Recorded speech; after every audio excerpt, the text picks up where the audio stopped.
All right, we'll get started here in just a couple minutes. We'll get some people logged on. Sorry, my internet was acting up a little bit, so sorry for being a couple minutes late, but we'll go ahead and get started here.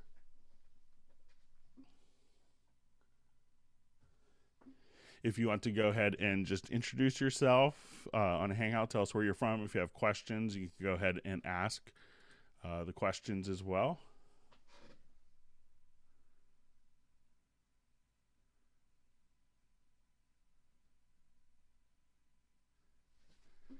All right, so we'll go ahead and get a couple things set up for you and we'll get started.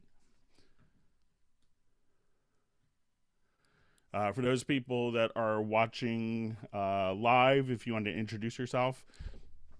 For those people who are watching it afterward on a stream, there's no need to introduce yourself. Tell us where you're from. I guess you can if you want. And also, if there's someone that watches it that wants to take a actual like a little meeting notes of topics covered, that's always helpful for people. If they wanted to watch afterwards, they could jump to specific topics, but we'll go ahead and get everyone logged in and get started. So we'll get started here in just a couple minutes, get people logged in. We'll get some questions compiled.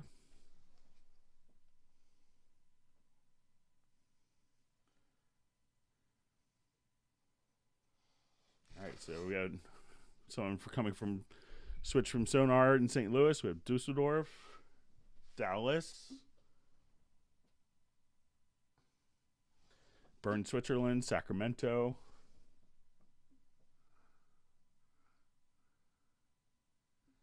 Wales,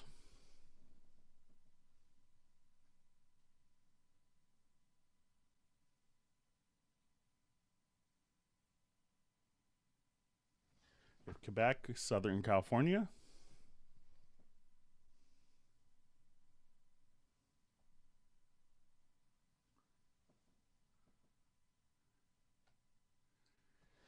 we have London, Beirut, Columbus, Ohio,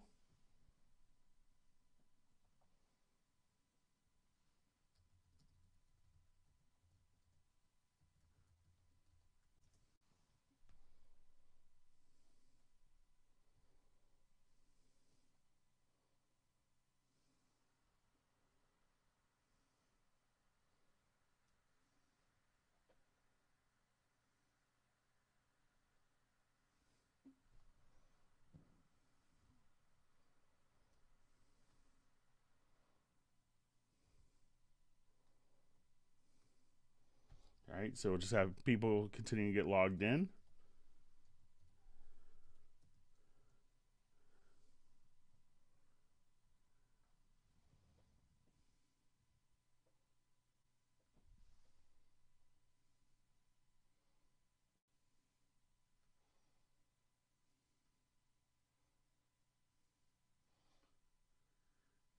All right, we have Wisconsin, Fort Washington, Maryland,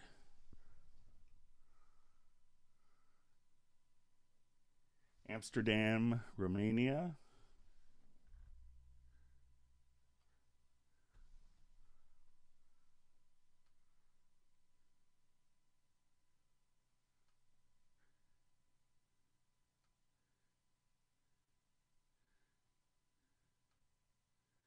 all right, so Grenada, Switzerland, Sweden,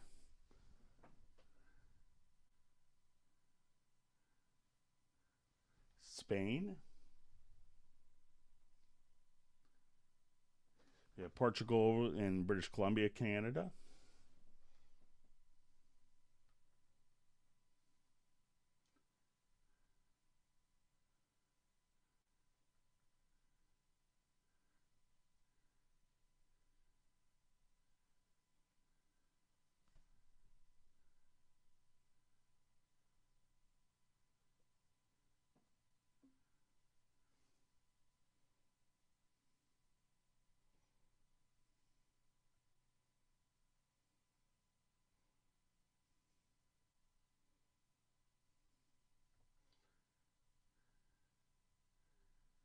Okay, so just copying over some comments and questions coming in.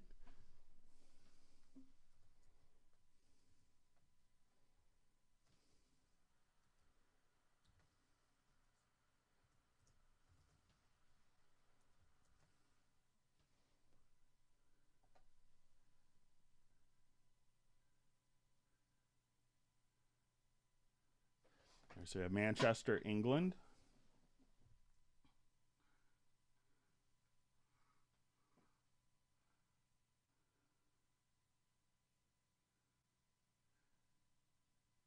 So we have Germany, we have Rochester, we have Berlin.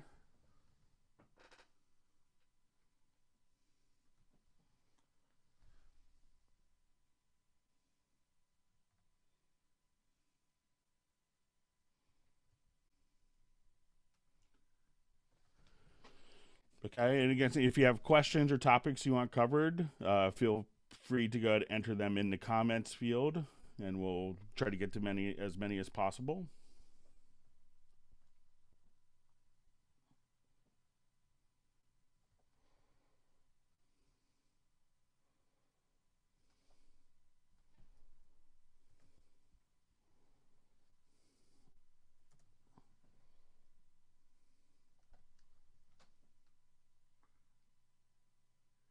All right, so we also have people from India, Russia, Holland.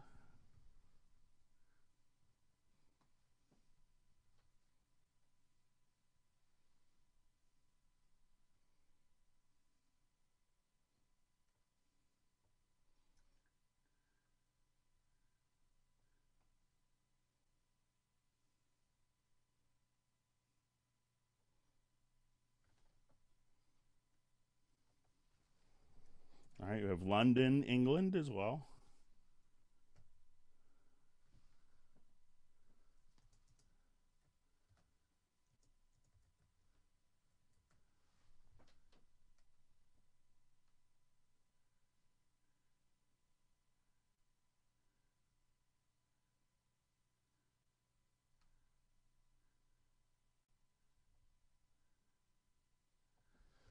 All right, just copying over questions. We'll get started here in just a couple minutes.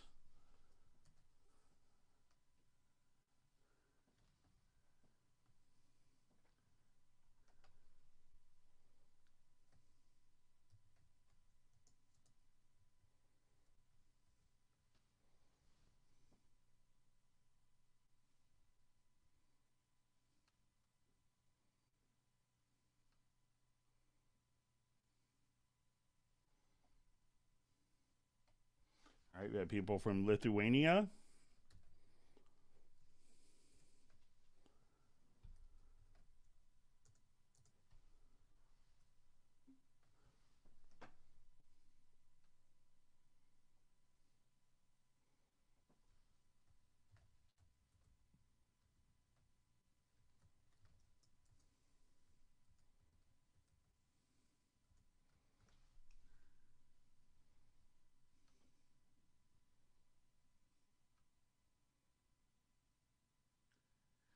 We have Croatia, Palm Springs.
All right, so still some more questions coming in. Just getting them copied over.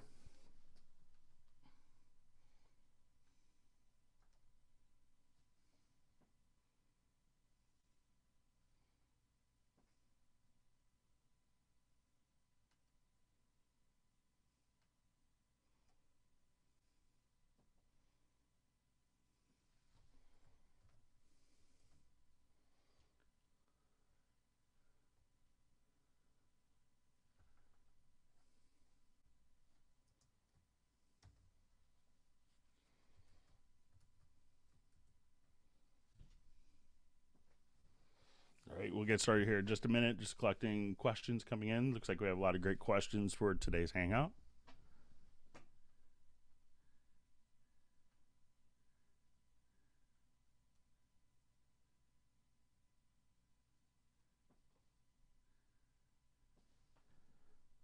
I'm still here. Does anyone else having problems with sound, or can people hear me okay? I know there's a bit of latency from when I talk to when it goes on.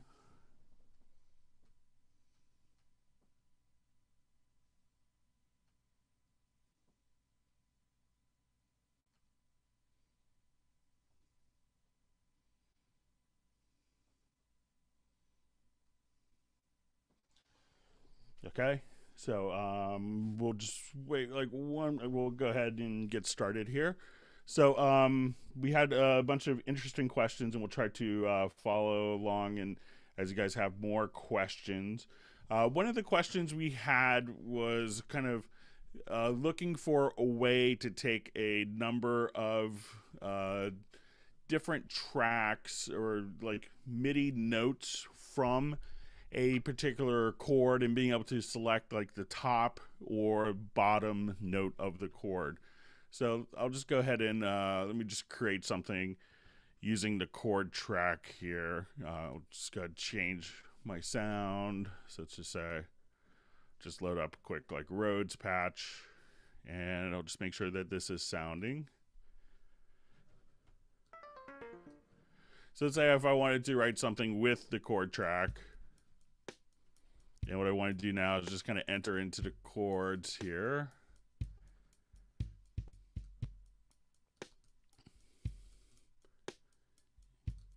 And I'll go ahead and just double click, and let's say I'll do a very cliche chord progression.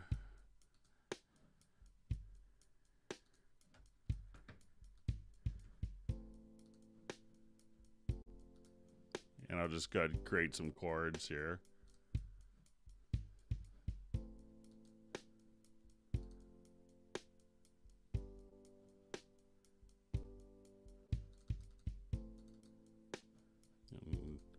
So what I want to do is just to make different chords as we go along here. And I'm just going to drag this down to the particular part, and we'll have our different chord events, and I'll glue these together. So the question was how to kind of take these different chord progressions that we see here, and I'll just make it larger so it's easier to see. So as we wanted to look at the chords, how we could select the lowest note within a chord. So if I come here, you see that these will be the lowest notes, and let me just kind of zoom a little easier so we could see all the notes together. So as we do this, we can say we want to select the lowest notes in the chord, and this is something that we could do within the logical editor. So if we go to MIDI, we wanted to go to the logical editor, and what we want to do is we'll go ahead and just kind of start from a clean slate here. So what we want to do is to select, and then we could click on the plus sign. We want to say events that are equal to note. And as we do this, we want to set contain, let's say, I think it's under context variable. And then we're going to say equal to note position within a chord. So we're going to set this to 0 because if we wanted to select all the bass notes and copy it down, I could now just come here. So we're going to select note events where the note is the lowest note in a chord. So 0 is the lowest note, 1 is a middle voice, 2, etc. So will be the third voice, and 3 could be the fourth voice. So if I just now come here and hit apply, we can see that it's only selected the chords, the lowest notes within a chord. So if you wanted to copy those down an octave or be able to extract them, that's an easy way to kind of set up the logical editor to do those functions. So once again, you want to go to the logical editor. For the function, you could choose select. Then you could also You know, you could select those and do different things if you want to increase the velocity, decrease the velocity. Type event is equal to note, and a context variable that we'll select. The condition we want to be equal to the lowest note, the number of notes, number of voices within the chord. So again, you could just come directly here and the note number in a chord position rather, and then you could just simply from there select different voices within a chord quite easily for some other MIDI enhancements to kind of help with your sequencing function.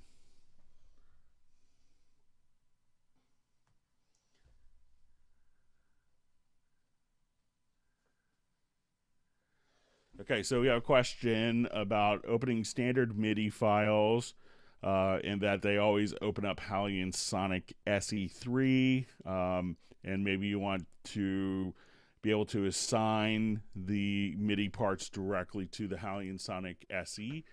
So to do this, what we can do is, and this is just found in a preference, so when dealing with standard MIDI files, if we wanted to go to preferences, we can go to MIDI to MIDI files, and on the import options on a destination, you could just have it open directly into MIDI tracks, to instrument tracks, and by default it'll be set to Hallian Sonic SE multi-timbral. But all you have to do is just set that to MIDI tracks, and then the information will get assigned to a MIDI track and not automatically assigned to Hallian Sonic SE. Standard MIDI files can, for the most part, often include the kind of a general MIDI mapping, but a standard MIDI file doesn't have to necessarily follow those patch conventions. So again, if you wanted to change the voicing of a MIDI part, when you import a MIDI file, just go to your preferences, and under MIDI section, go to MIDI file, and under the import options, just select, make sure that you just uncheck the Hallian Sonic SE multi-timbral, and that will probably do the trick for you. So let me just reassign this real quick. So I think that should answer that question.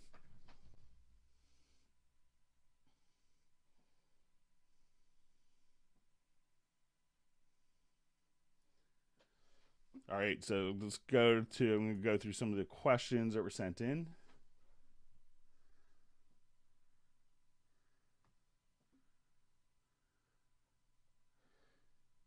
All right, so we had a question about having the terminology of parts in the program more in plain English.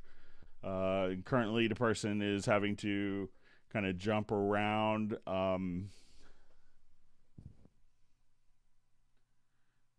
And is looking for a source to look up the lingo.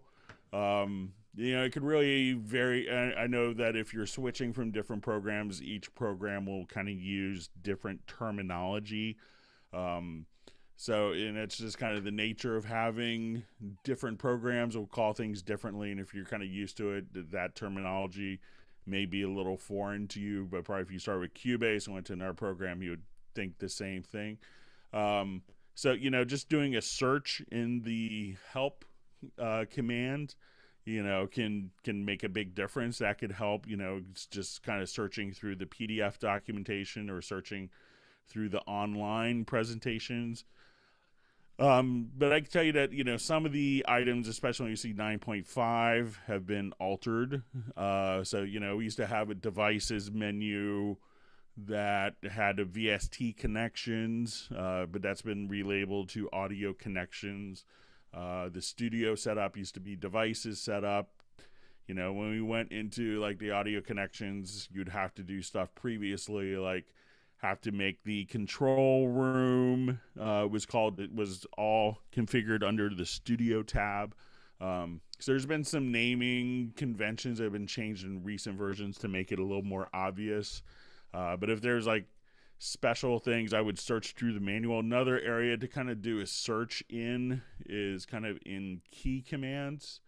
You could often just search directly in there.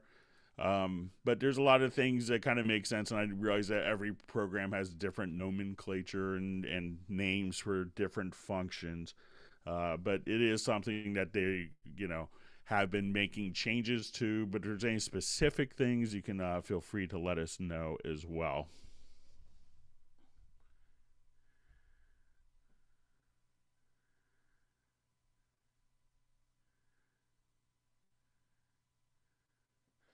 Okay, so we got a question. Wave Studio Rack, and I'm not that familiar with that, is basically only exporting in real time, even if local processing is selected. If it's like an external box, I'm not sure what the Wave Studio Rack is. I know just generally any of the Waves plugins allow you, or any plugin will allow you to export it in real time. If the process is actually going out into another processor, like, almost like a hardware piece, even if it's driven by software, it could be that it needs to export it in real time. And I'm not sure if there's anything that Steinberg could do for that, if that's how that box is being processed. So I know that they're doing some live sound stuff that may work as standalone. If that's the case, it'll probably have to be routed like an external effect, or treat it like an external effect for how it's physically processing the DSP if it's not doing it on the computer side. So it might be a limitation of the Wave Studio Rack, and I'm not sure if there's much that we could do to accommodate that if that's the case. But I know that obviously the Waves plugins that are hosted on the computer obviously will export in real time. So I could do some more research. I'm not that familiar with the Wave Studio Rack, but if it's a piece of external hardware where the processing is going out of the computer, that it may have to process, and it's just kind of the nature of the beast. All right, we had a question about doing parallel processing, if we could show how to do that. So let's go ahead and take a look, and I'll set up like a drum part for some parallel processing.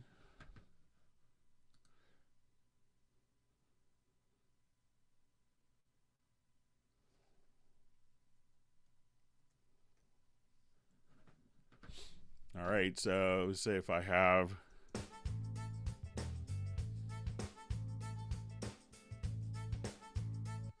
all right, so I would just want to come here, and I'll just kind of take just my drums in this case, or my drums and bass. And let me just see if I can mute the harmonica part so it doesn't drive you crazy. All right, so if I wanted to do parallel processing on primarily the drums, so I'll do this from kind of from the mixer perspective. So I'm going to select all my drums here, and let's just solo just my drums in this case. So I'll just go ahead and solo just those tracks. So we'll only have our drums, and I'm going to go ahead and just open up the mix console here. And one of the things I want to do is to set up a little option here for direct routing summing mode. So we want to make sure that that is checked. And if we go to your racks, we want to make sure that direct routing is in fact turned on. So what I want to do is I'm going to add some of my processing here. So let's say I'll just close some of my racks, and I wanted to now just do a quick link here, and we're going to now, when we go to our direct routing, I have all of my drums now going to my stereo output. So I'm going to solo all of the drums. So we'll just come right here,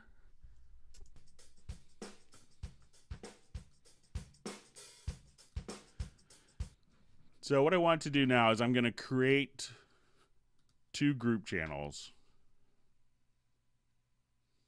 So I could right click, and then I could just come over here and I could add group channels to the selected channels, or I could add, I'll just add 2 group channels here.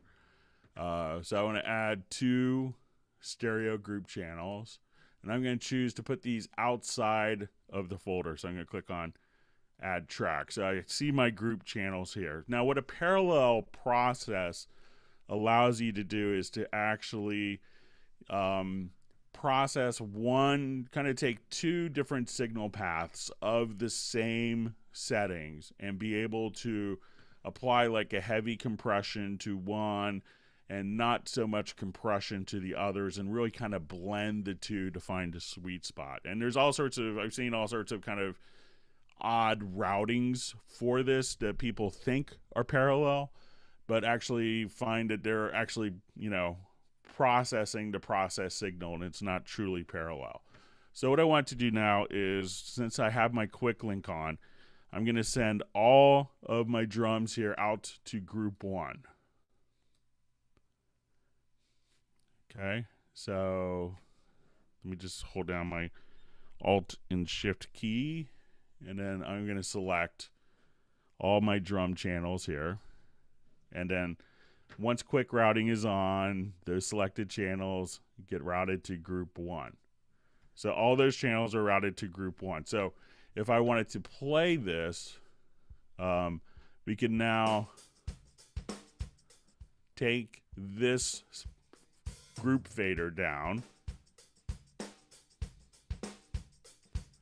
And let's say at this point I wanted to do processing on my parallel path. So I could come here, just grab my channel strip, and let's do just a really heavy compression on it. So just come here.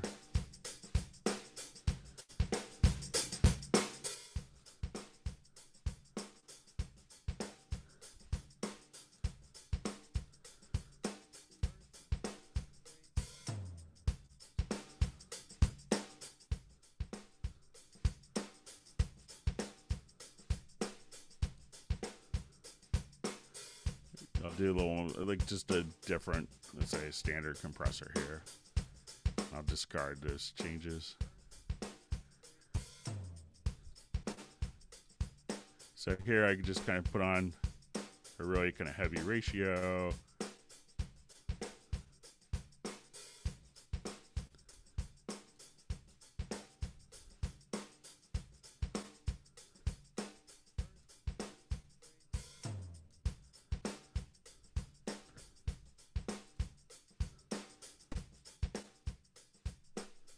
So let's say just like really heavily compressed.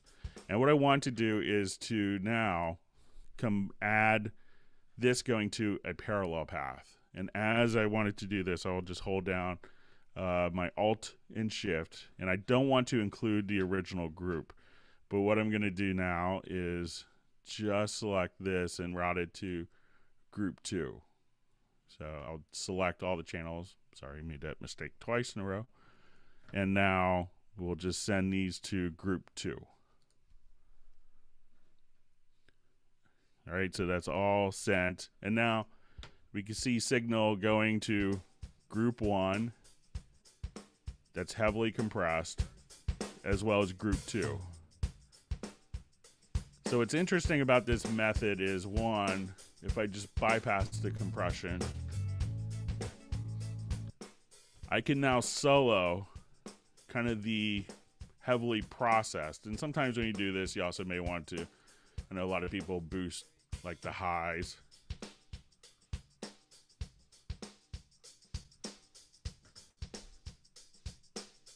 And let's say we'll just make that a little broader of a cue. So I could solo just the kind of the one path. I could solo the other path that's unaffected. And if I include this, you can now kind of find that sweet spot between the two. So that this would allow me to solo just one bus one that's like compressed, and then the one that's not compressed to have a little more dynamic range.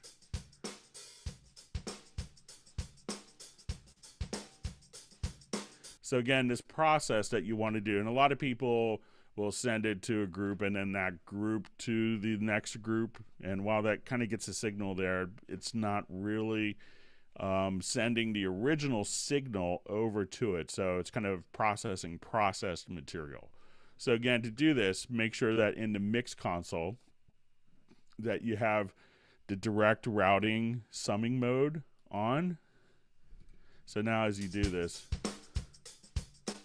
you want to, in the direct, make sure that in the racks you have the direct routing on, and then you want to add 2 different group channels, and then you want to send the signal to those 2 different group channels. And at this point, you could solo these independently. So if I wanted to listen to my drums as they are, or listen to it heavily compressed and blend the 2.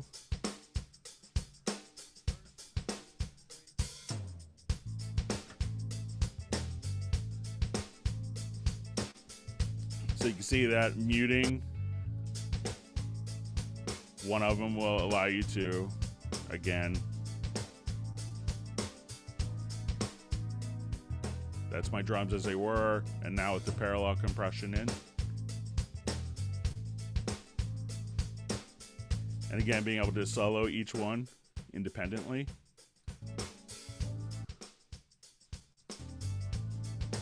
So you can come up with some, like, you know, great sounding drum tricks and vocals to really kind of make it stand out in the mix. So that's how I like to do parallel compression, and I think if you do it, you can get some really great results where you kind of have the punch of a compressor as well as the dynamics of the original track. So it's a great little production trick, and it's easy to do inside of Cubase.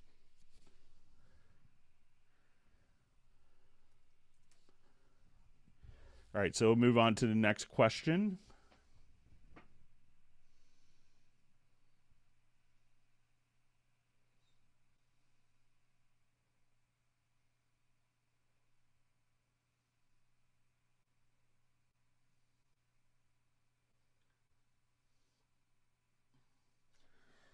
All right, so a question is about having a like a multi-timbral VST instrument track, and then being able to kind of use it an instrument track more in multi-timbral mode. So let's go ahead and set that up. I'm just gonna make sure I'm reading the question correctly.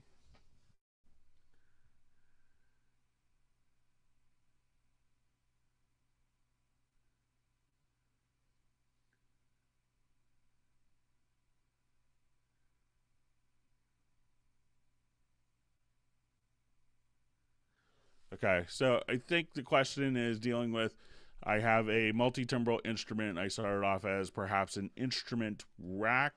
Let me just come over here. I'll just start a new project, and how to get access to the instruments. And if I'm misunderstanding this, just please let me know so I could correct it. But I just wanted to, let's just add an instrument such as the Halion Sonic SE3.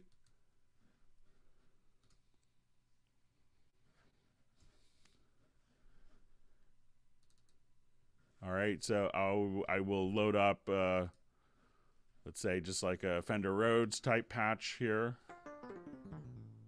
All right, now once we do that, we see that we have instrument tracks usually by default will be set up for multi-timbral capability. But if I wanted to still access the other 15 sounds that are capable within Halion Sonic SE, you can see that this is now, this instrument track has been sent to Halion Sonic SE, and at this point I wanted it to just go, you know, it's going to Halion Sonic SE on MIDI channel 1. So if I added another instrument track, it would add another instance of Halion Sonic SE. But if you wanted to simplify the process, I can just select that and add a number of different MIDI tracks. So let's add 4 MIDI tracks. And as soon as I do that, we can see that this sound for this MIDI, for this instrument track, goes to Hallian Sonic SE on channel 1. And then we could have this go to the Hallian Sonic SE MIDI channel. Even though it's a MIDI track, it will now be routed directly out to, let's say if I just want to go to like an organ sound, I can come here. And as soon as I play channel 2, and if I wanted channel 3 to include, let's say, some strings, you could just come here, add strings on MIDI channel 3, which will be this track. So you could, as soon as you actually just add those different components, let's say we'll just come here, and now this will be going out to the octave pad. So even though you may start off with a what many people think would be a non-multi-timbral, meaning it's only outputting on one MIDI channel starting from an instrument track, selecting that instrument track and adding MIDI tracks below it will automatically just increment the MIDI channel and keep the port that's assigned to it directly there. So at that point, it's easy to make sure that you're utilizing all the power that you have of the VST instrument. Okay, so we have a question. How can I save a complete track preset, including the sends, effects, the sends and the effects and their effects too? So a lot of times when people have a particular, let's just come here and we'll start off with like a drum loop.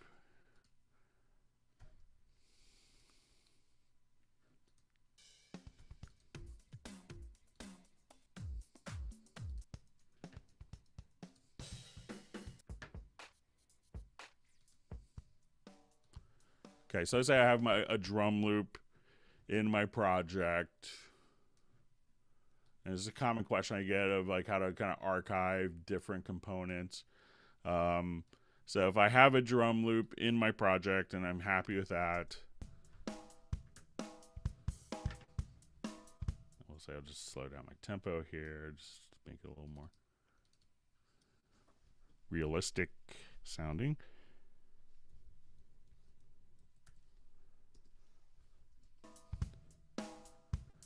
All right, and let's say if I wanted to add, so if I saved this as a track preset, the track preset can contain kind of all of the information that's contained within the track. So the track preset can contain like my EQ, if I have the channel strip turned on, you know, and my insert effects. So, you know, the state of the panning, everything that's kind of within that track. But one thing that it won't include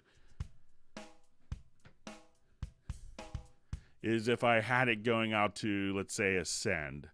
So if I'm here and I added like an effect send, I could just right click and let's say if I wanted to send this out to a reverb, you can go out to, let's say, the Revelation. And now when I come here,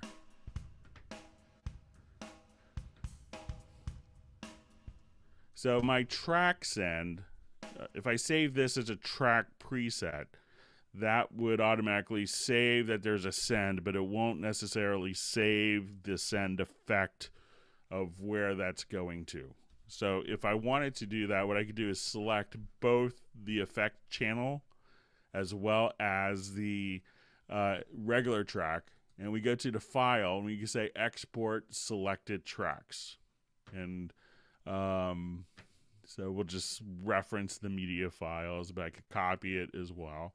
So I'm going to reference the media files. I'll save this to my desktop, and as we do this, we'll just call it Jane Hangout. And I'll just save it to my XML file. So now I've done that. And let's go ahead and remove the selected tracks.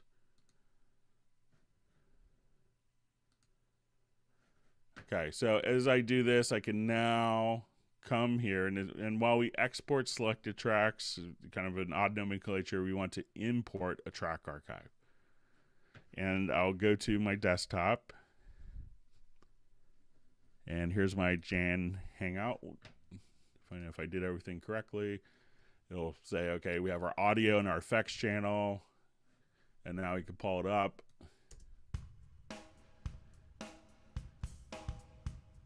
So now we could have our original effect here, and then we still have it going to the reverb as well.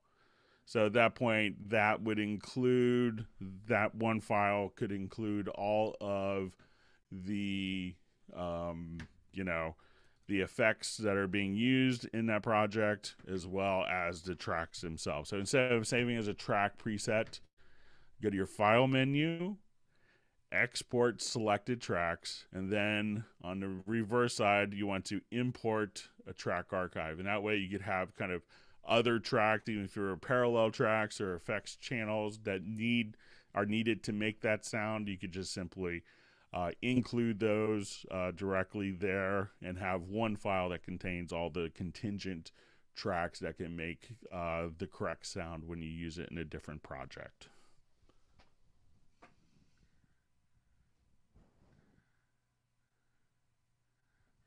So the question is, Era Melodyne coming to Cubase. You know, Era is a kind of a bridging solution. So one of the things, you know, I haven't heard of any plans for that, but usually it's programs that offer it don't have kind of internal tuning capabilities like our VariAudio. So I haven't heard of any plans for that, but a lot of the functionality that people use that for is actually kind of already included inside of Cubase, so it may not be as high a priority as other programs. So, you know, if you haven't experimented, you know, take some time and really, you know, check out the included VariAudio functionality in the sample editor as well.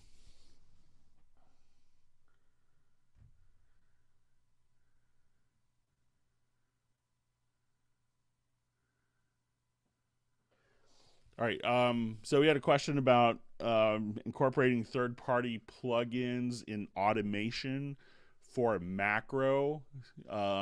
Usually the automation isn't going to be included like within the logical editor. So usually the logical editor is going to be solely for MIDI parts. But if you wanted to come here, there's another editor called the Project Logical Editor. So if we just go to the edit function,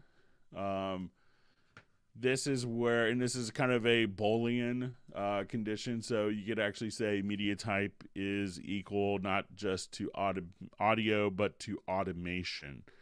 So generally, you know, you could use this, you know, same type of Boolean conditions, and if you actually kind of included, so the logical editor is going to be for MIDI stuff, but there's also the project logical editor, and this is where you can set up different types of conditional situations, and then you could include automation in there. So that way you could basically have what was a logical editor is to MIDI, the project logical editor can do for audio as well as automation. So probably if you experiment in the project logical editor, you could have the automation incorporated directly there.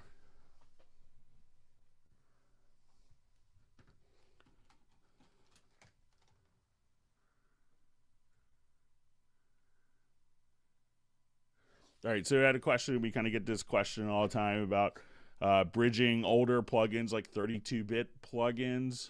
Since version 9, we've decided to not bridge 32-bit plugins for kind of, you know, they cause a lot of system instability.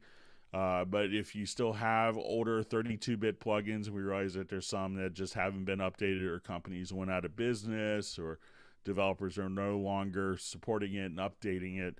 What you could actually do is use a bridging a solution like JBridge. So with JBridge, that would allow you to run the 32-bit plugins, but know that it can make your system significantly less stable.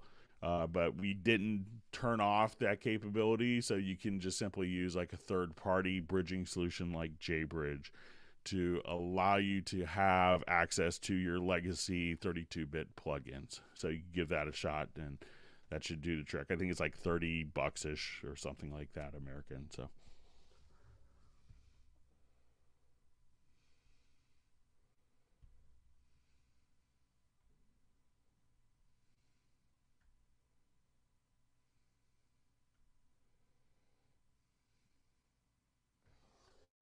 All right, I'm just going to read through a couple comments here, and then we'll get back to some of the questions we had submitted. Thanks, everyone, for wonderful questions. We'll continue on here.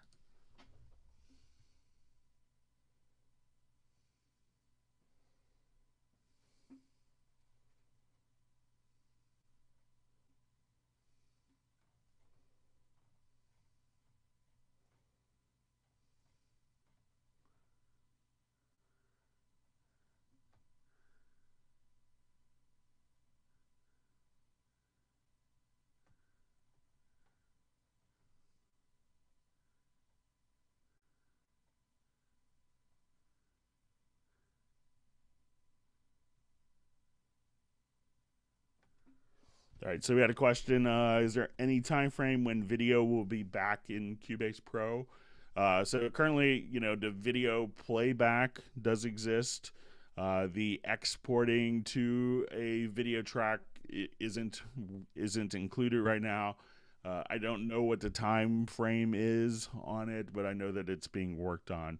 But just to be clear, that you can just come over here and import a video track, a video file into a video track, just like previous version. So, all right, go back to some of the questions we had submitted in advance.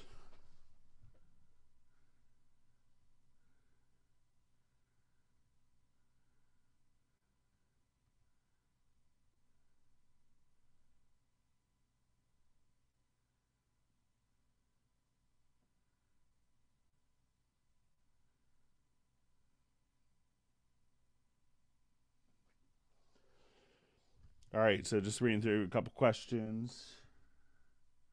So we had a question on the mod machine, that's pretty powerful delay. Is there, anything, so let's say if I just wanted to add an effect send here.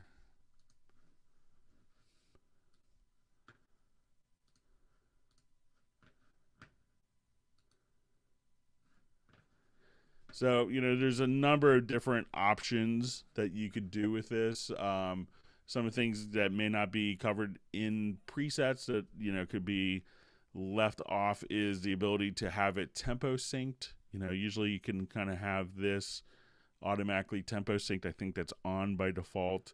And there's kind of a whole slew of preferences that you can really kind of tweak around with. It's pretty straightforward. So, it's a delay with different filters that you could have. I'm not sure if there's too much that I could really add to other than kind of exploring the filters. I know some people will do different cascading delays. They have a delay and a delay and a delay and have that in their effects return channel. But yeah, it's a great delay to kind of play around with, and make sure that you kind of get some interesting effects with the low pass filters. But just kind of experimenting around and using the different presets as a basis point is a great place to go. But the one studio trick that I was always glad to learn in a studio is just to use, and it's not specific to Mod Machine, but to all different delays, is to have them synced. And a very popular one is not just to do a quarter note or an eighth note, but to have a dotted eighth note or dotted quarter note can lead to more interesting results in a delay. So while it seems like really easy to have a quarter note delay, but sometimes having the dotted value, but it's again not specific to Mod Machine. But play around with the presets, and I think you have hours of happiness in Discovery.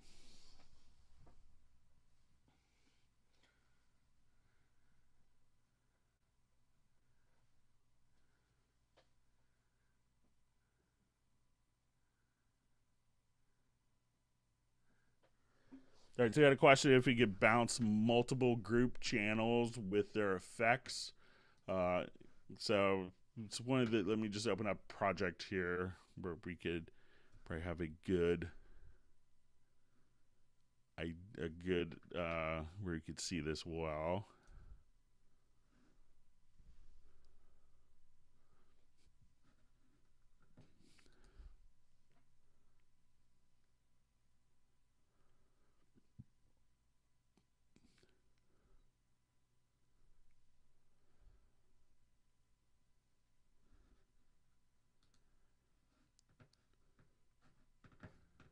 So if we come here and do like this, this particular project has a lot of different groups going on. So, you know, there's going to be, if we kind of slide over, we can see different, like drum groups, you know, keyboards, percussion. So if you go to the export audio mixdown from the file menu, and you wanted to kind of render all of your groups in one pass, enable the batch export. And then you see the audio channels, but here we see our VST instrument channels, but we could have your group channel. So if I just click here, I can now export all of the group channels directly as separate audio files. And if I have these, if we go to the import into project, at this point, we could import it into audio tracks within the project and into the audio pool. So this way you could take, and this would include all of the inserts that are on and EQs that are on those groups would automatically be rendered out for you. So that's an easy way. So again, go to your file menu and go to export. Go directly to audio mixdown. Make sure that the channel batch export is checked. In the upper left hand corner, scroll down to your groups, and all of your groups can be enabled, and that can be exported directly back into the project if you wanted to, or if you wanted to hand off group stems for someone else for mixing. So that's an easy way to accomplish that.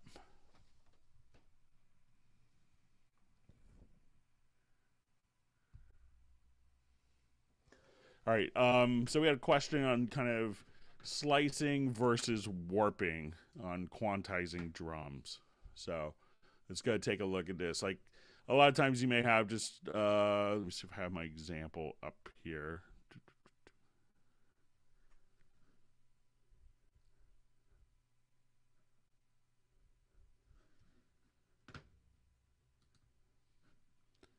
So just find a project here real quick.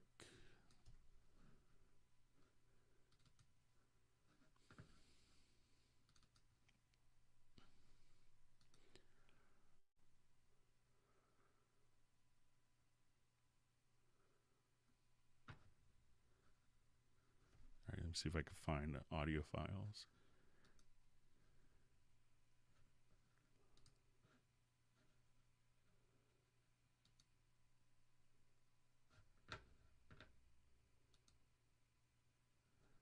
All right, I'll do it with another project. Sorry about that.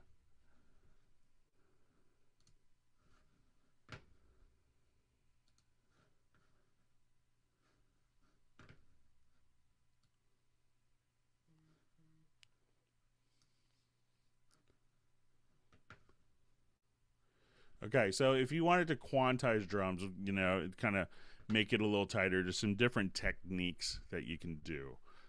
So to set this up, if you haven't done this before, is we could actually kind of go to, we want to add these into a folder track. So at this point, I want to move selected tracks into new folder. And when we do this, we want to kind of work with hit points. So I'm going to go to my kick track, and often you want to find kind of like your kick and snare and hi-hat.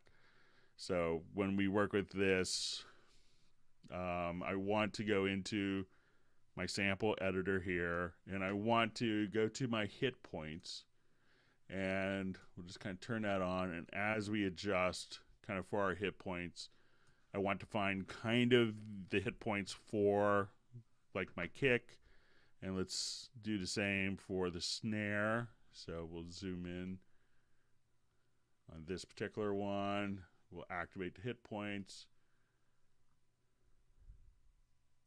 And maybe let's find hi-hat. So we'll scroll down here and find the hi-hat.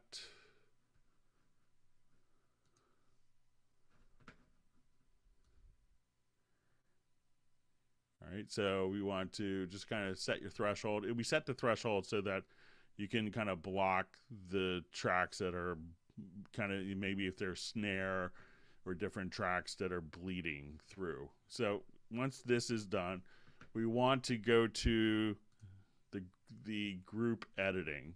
And sometimes it doesn't select all the events, and so once we enable group editing, we can now kind of come over here to the quantize menu, and we could pick kind of which particular tracks will have priority. So we could say we wanted our kick to have priority, or snare, and let's say to have a second highest level priority, and maybe our hi-hats.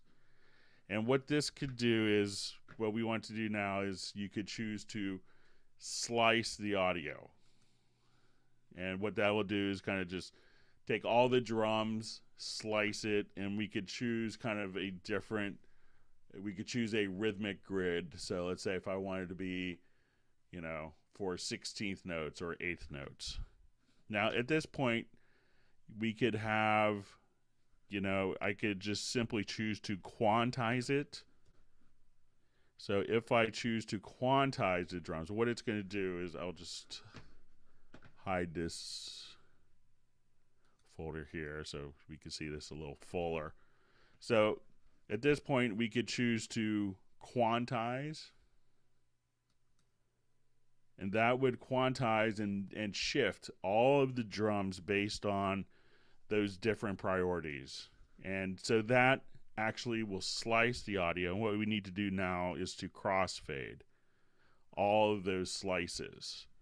So that would make sense. Now, sometimes, depending on the material, let's say if I want to undo the crossfade, you may want to do, if it's something where like perhaps the drums are ringing more, if you have like the parallel compression and you have the drums really kind of ringing, and you're kind of you don't want to affect the release as much as the attack, you may want to do the audio warp. And what the audio warp does, instead of kind of slicing it, it just simply takes and will do time compression at the end. So depending on the files, like if you do the slices and then at that point choose to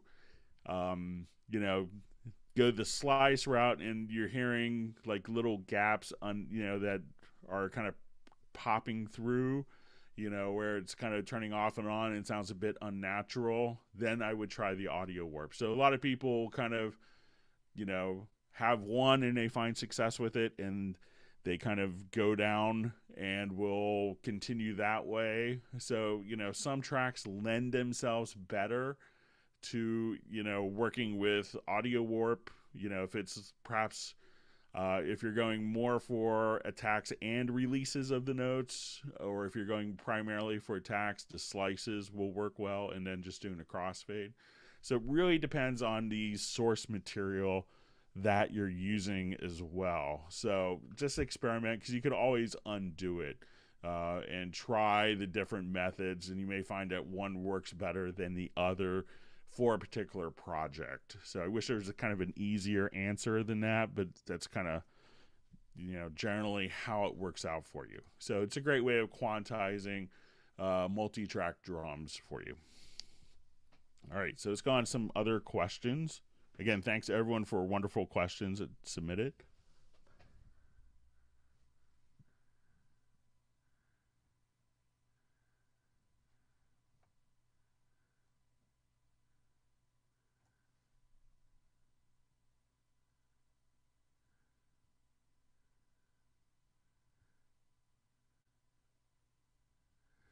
All right, so we had a question. What's the proper way to explode WAV files?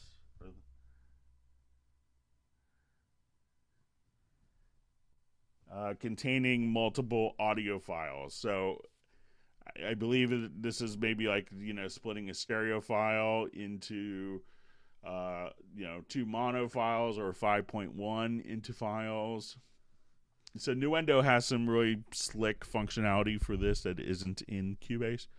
But if the easiest way to do it is to just kind of come over here, and when you do like your audio mix down, is you could just choose, you could select the file, and it seems a bit left-handed approach, but you could just simply split the audio files, and this will create one file per audio channel. So if you have a 5.1 and you wanted it to be split into 6 different files instead of a 5.1 interleaved, when you do the export audio mixdown, just choose the split channels. Now, some people kind of do this at times because when they're working with, if we had perhaps a stereo wave file, they feel that they don't have the same flexibility with panning, and I see a lot of people split files unnecessarily. So let's say if I have like a stereo file in here, one of the things that some people miss is the ability to, if I'm in like my inspector at this point, let me just activate this particular project.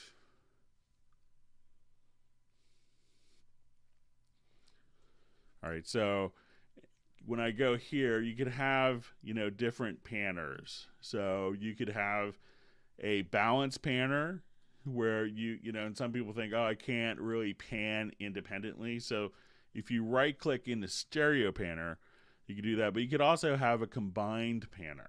So if you wanted to, and you could actually say, okay, I want to take my stereo track and kind of move it more. So if we just kind of move the mouse straight up, we could adjust, kind of have a tighter stereo panning.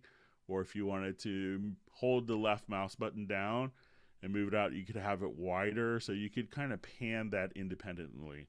So just in case, a lot of people think that they need to split stereo files into mono for panning, but it's very easy to kind of do already, to have incredibly flexible panning.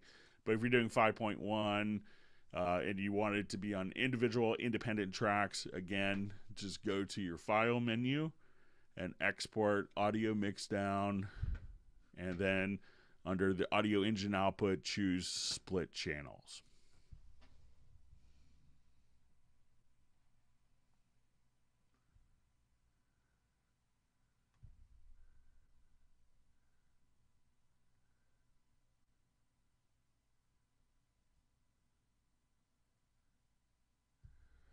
All right, so we have a comment saying that the person's Delta 1010 interface is slowly dying on them, and the UR824 is looking really good. So with the UR824, if you wanted to run 2 of them, with USB audio, you can run kind of one audio interface at a time. But what a lot of people do is you can configure the UR824. If you're not familiar with it, it's the Steinberg audio interface, and it has 8 mic pre's. It has onboard DSP, so you have compression and a reverb, like the morphing channel strip on input on all channels, plus reverb and guitar amps that are all kind of part of the onboard DSP that you can play through and monitor through or print through, like the compression and the morphing channel strip with no latency. But it gives you 8 analog ins plus 16 channels of light pipe or SPDIF. It could be kind of, connected SPDIF or light pipe. If you have a second interface, so if you wanted 16 or 24 analog inputs and outputs, what you could do is within the control panel of the UR824, you can basically set it up to function as an ADAC converter. So you could take the 8 analog ins and outs and have those transmitted over an ADAC connection. So if you wanted 24 mic pre's, what you could do is just simply take 3 of the UR824s, connect one via USB to the computer, and the other 2 you could configure the mixer to send the analog ins and outs and transfer those to the ADAT in and outs, so that when you connect it to the primary unit that's connected via USB, that you have 16 or 24 analog ins and outs with the system that way. So they're not kind of running and cascading by hooking up two USB ports to it, but you can still get the same number of inputs and outputs with the DSP functionality. So, but the UR824 is a great interface to get into. So, and the integration is really, pretty fantastic with Cubase, and we have so many happy users of that interface and the other UR interfaces.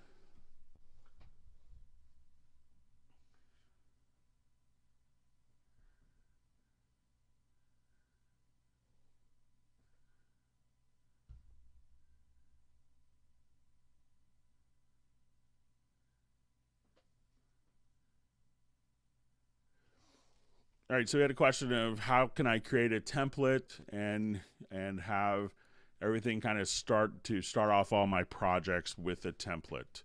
So let's go ahead and just build, let's say, a new project here. So I'll start off with create empty, and let's say I wanted to have 16 audio tracks. And let's say I want these to be mono. All right, and let's say I wanted to add 4 stereo audio tracks.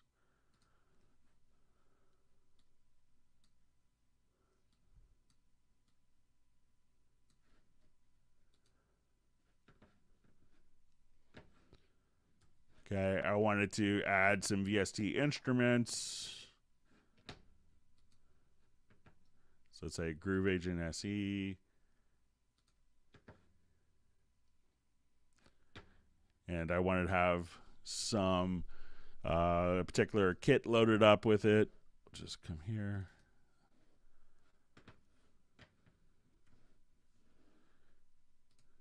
Okay, and let's say I wanted to have a Halligan Sonic.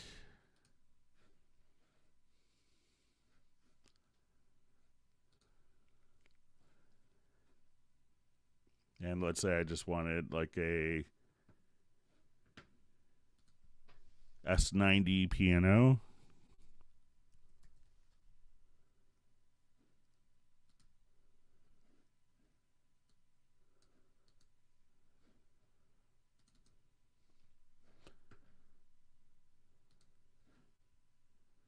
And let's add a reverb and a delay. So I could just come here.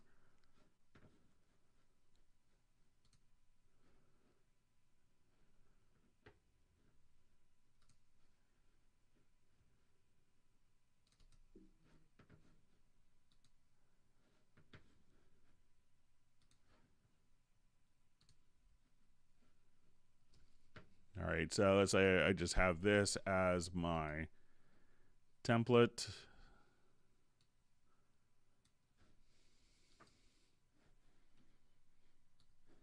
All right, and I want to see this right here. So if I want to start off with this particular template every time, all I'd have to do now is to come directly to my file menu, and we'll say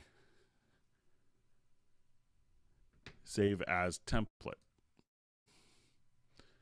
Okay, so we'll just call this January 30, say 31 Hangout.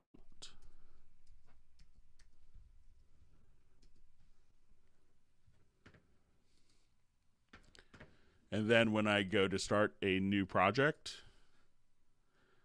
you could just go to more, and then under here you could see all of your templates. So if you now wanted to just create, you could ask if you want to activate it,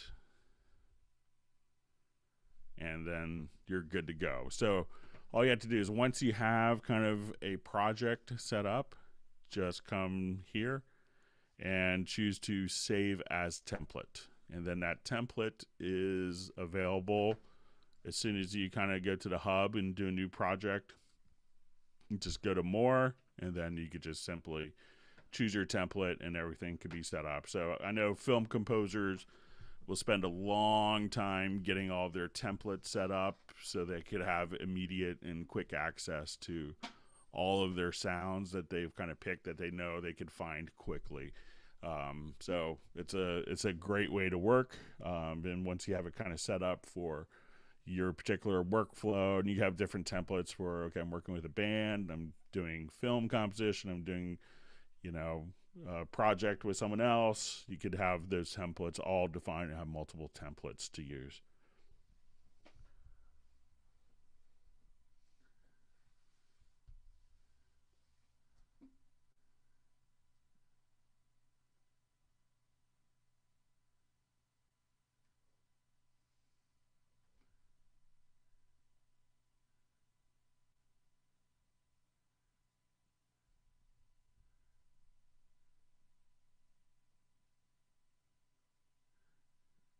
Just reading through a couple questions.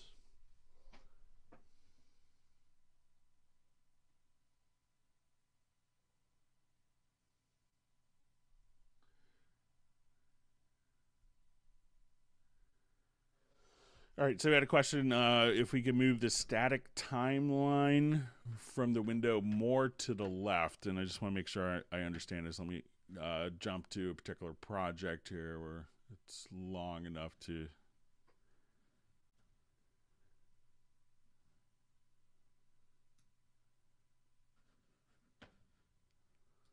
activate this project.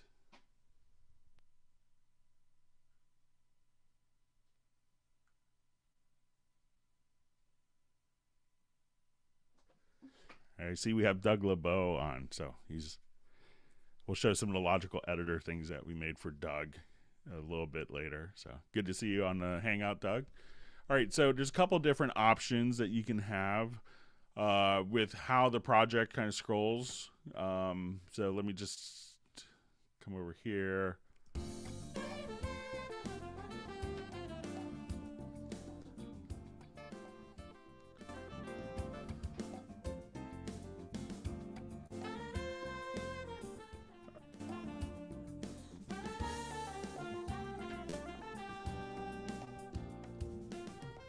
So let's say if we get to the end of our project,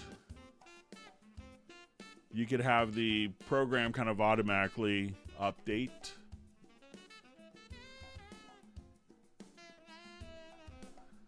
So if you have this option selected, I should say. So let's say if I'm here at this particular timeline and we're playing along, one of the options, if you kind of click in this area, there's a couple of different options. One is to have the page scroll. So if I get to the end here, it'll just kind of automatically jump. So you see when the timeline goes, it'll just kind of shift. And another way is to have a stationary cursor. So this is one way, and some people, love or hate this, but what you could do with this function is just to, and when it gets to the middle, we can watch the whole project.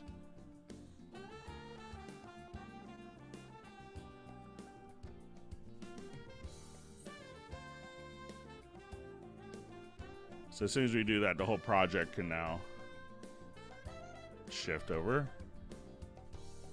Or if you wanted to only shift only when it gets to the end, we could have that option set up too. And I believe that this is just going to be in the middle. So I think the question was if to move it more over to the left. I suppose if we kind of still hide whatever parameters are there, it's always going to be in the middle of this timeline. So if I adjust this position over here visually, that's still going to fall in the middle. So I don't know of a way to have that shift more over to the left or more towards the right. I think it's going to be set in the center. So, but if I'm misunderstanding the question, please feel free to, feel free to ask with that as well. And maybe if I misunderstand, just let me know in a further comment. Thanks.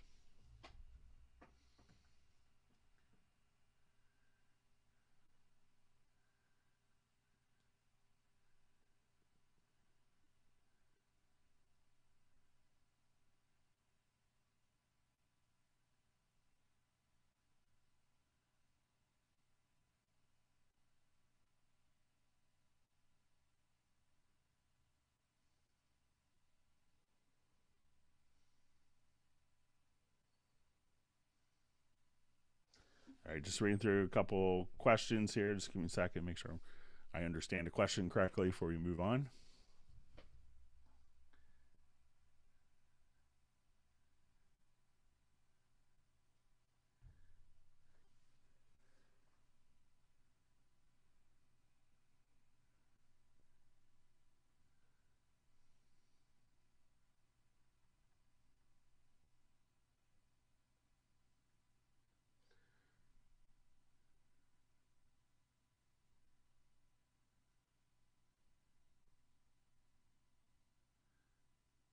All right, so I'm just seeing a comment about having the MIDI about something that someone thought was a bug about the lower zone MIDI editor with the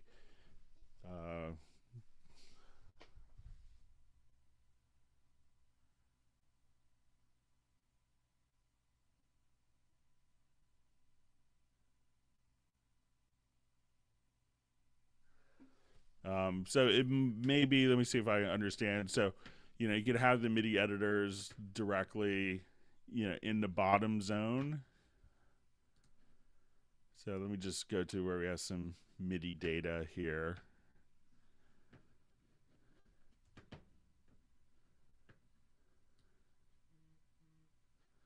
So let's say if I come here, and it could be kind of what I think kind of the question is, and we just turn off the solo editor, is that when we do this, it doesn't necessarily, what we see in the bottom zone doesn't necessarily follow the track selection, but you could, whatever is selected at that moment in time. So if you're here and you have the track selected, it could be that you need to look at that track and you'll see that particular part. And if you want to see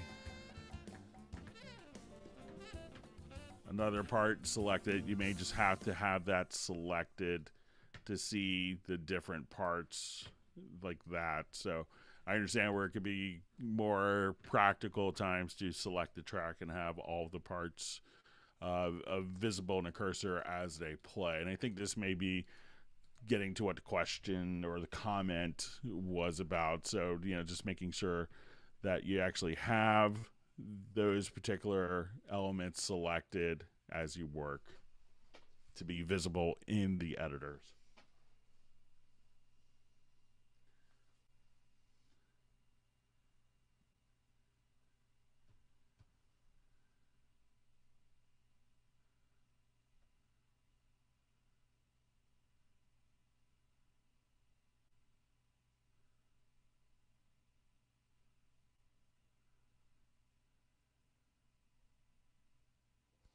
All right, so we got a question. Is it possible to EQ selectively within a track?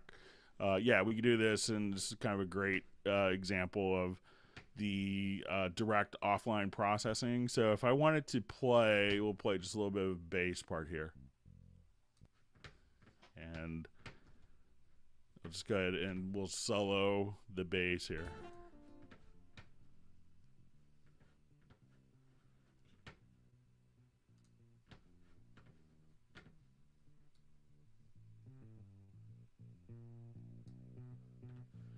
So if I wanted to solo a particular section, you know, we have kind of the EQ that we can do globally. So if I just come here and click on my edit button, we could do this EQ globally.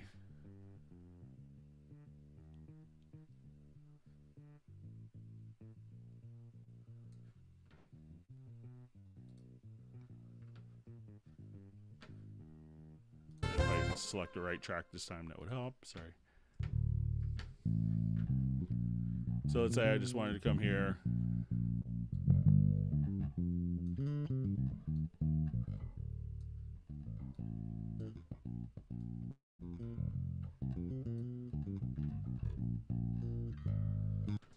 But if I wanted to just take one particular selection of audio, what I could do is just grab the range selection tool, and at this point we could hit the F7 key, and this would open up the direct offline processor. So if I wanted to, at this point, just open up any of my plugins, let's say I want to go to my let's go to just our studio EQ, and just for this one section I wanted to just do a significant dropout. So I could just at that point, as I listen to the file, I'll just rewind, and that selection, if I kind of did everything right,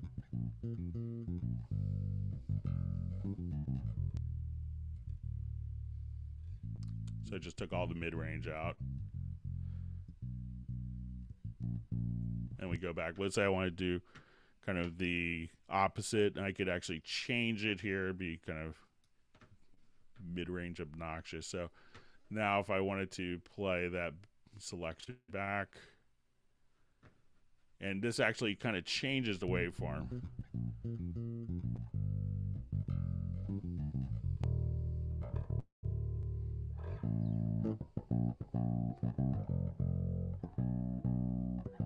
Then right back to where you were.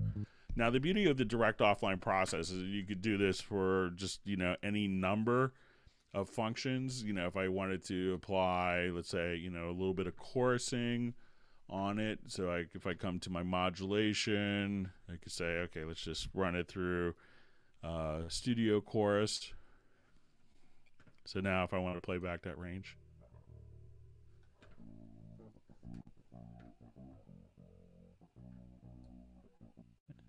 and it's just my, or if I wanted to run it through like the VST bass amp, which is great sounding. If you haven't played with this on bass, you're missing out. So come here, and let's say I wanted to be like a classic SVT. Now I can play back that region. So now we'll listen to the bass just kind of in context. I'll just turn this off from our preview.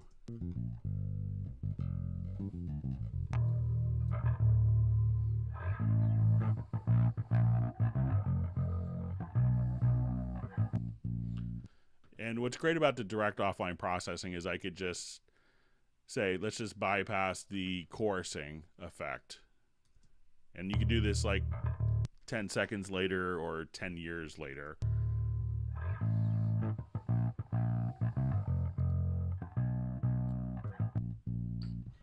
Or if you wanted to change the order, so say you want the VST bass amp to be first before the EQ, you can change the order. So now, but as you do this, and you know, you could also selectively independently remove particular processes. So you just want to delete that and the VST bass amp.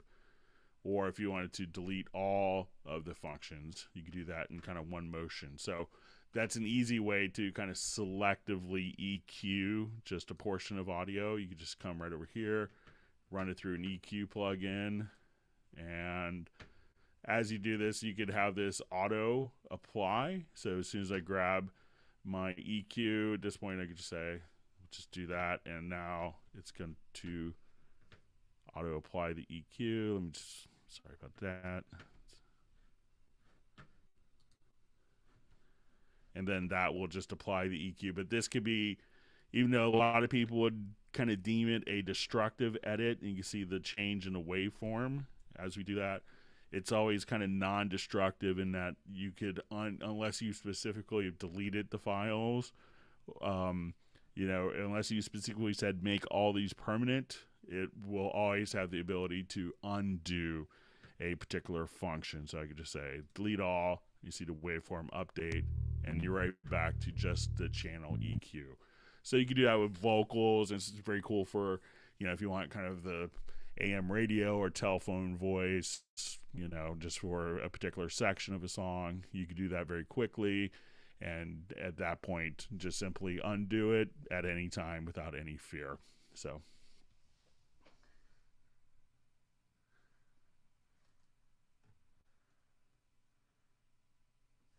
All right, so we had a question, can you select all the muted notes within a track? I think we could probably do this in a logical editor. So let me just add a MIDI track here.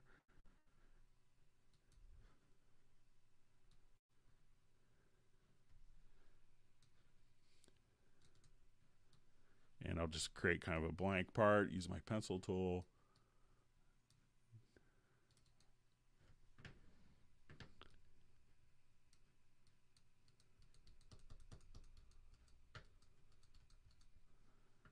So say these notes are muted. We'll see if we could do this. I've never tried.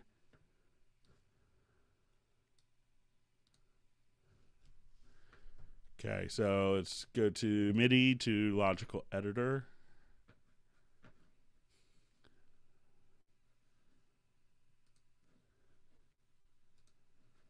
Okay, so we want to select MIDI notes.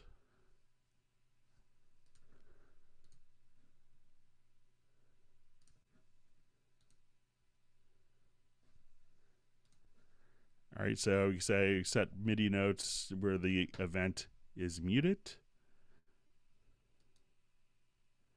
All right, so to do this, you could, if you wanted to select the muted notes, these are the kind of situations where the logical editor really is just designed for these really esoteric, you know, if only I could do this condition. So again, we just chose to, under function, we chose select. Our filter target, we wanted to say type is equal to note, and the property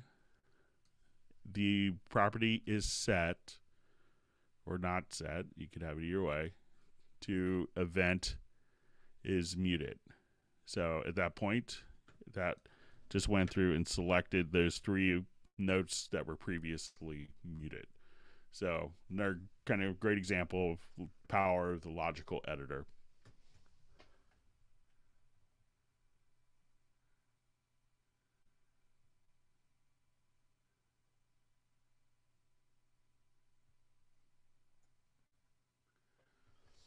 So we had a question, I think, on the recording pack. Does it come with 1 box for Cubase and 1 for the UR824?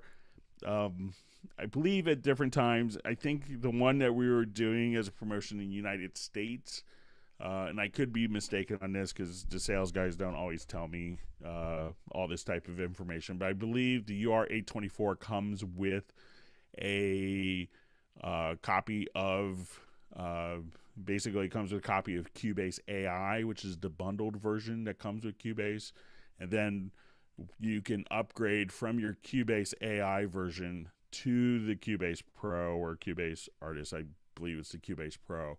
So basically you install the original one and then you upgrade that license, I believe is how it works, but I could be mistaken because they never really send me the details on that. But that's what I'm inclined to say for the recording pack. That you would be upgrading the Cubase AI license that comes with the UR824 audio interface, the audio and MIDI interface, and to the full version. So.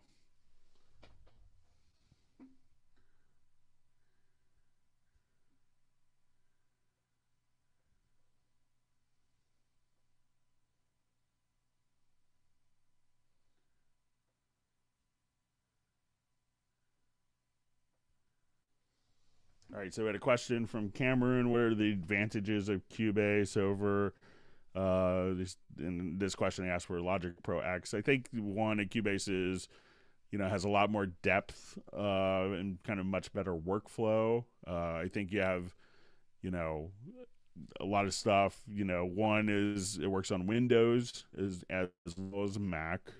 You're gonna have better third-party plugin support. You're gonna have the ability of running VST plugins. You're going to have your note expression, better notation, better tempo detection. The included plugins, I think, will be superior to what you get with some of the other programs. And workflow is, something that's constantly being updated. And I think overall, we've had a lot of people switch from from the program you asked about to Cubase, you know, and a lot of the things that we hear are just kind of workflow, sound quality, and you know, sound quality being a big one, kind of playing the same files back and having, you know, and having people prefer the sound of Cubase. And we do like cool hangouts like this to help our customers. So there's a lot of great advantages to Cubase.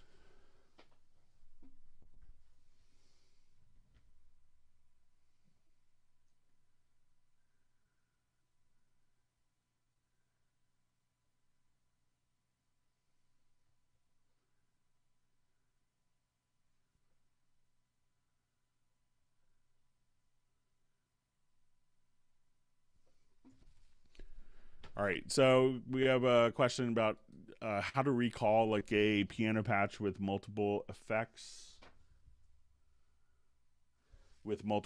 channels quickly within a session. So let's say I'll just do a quick new project here. And this may be similar to what we just kind of did a bit earlier, but we'll do it one more time just in case people miss that. So if I wanted to come here to, let's say, an instrument track.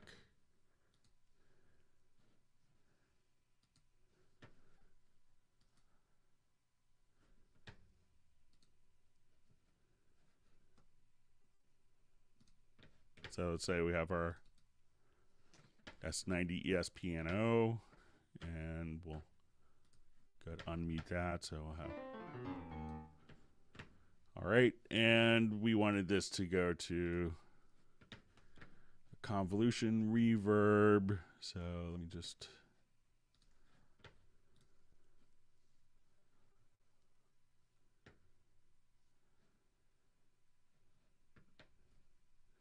so, and the question was adding multiple MIDI tracks. So let's just say, like, come here.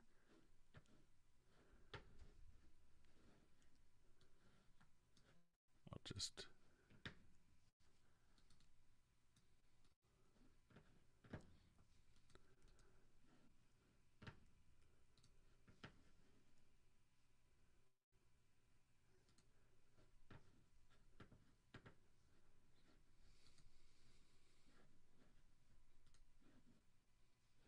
and we'll imagine we're in a great Dutch concert hall.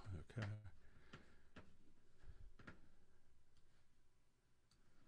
So now I play the piano. Okay, we'll do kind of an obnoxious amount of reverb for demonstration's sake.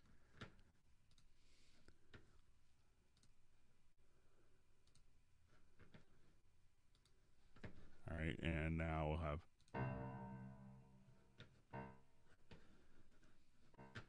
and we'll set that to half note delay. So if I wanted to recall all these settings together, again, I could select all of them at one time. And if I don't have any media, I could export as my selected tracks.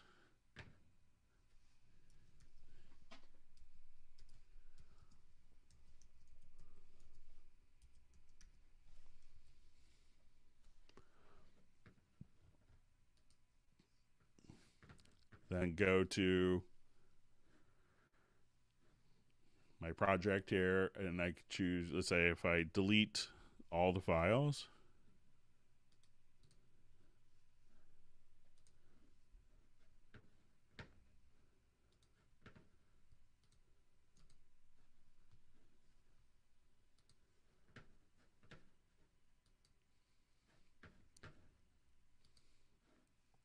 and now I would import track archive. And here's my piano with my delay reverb.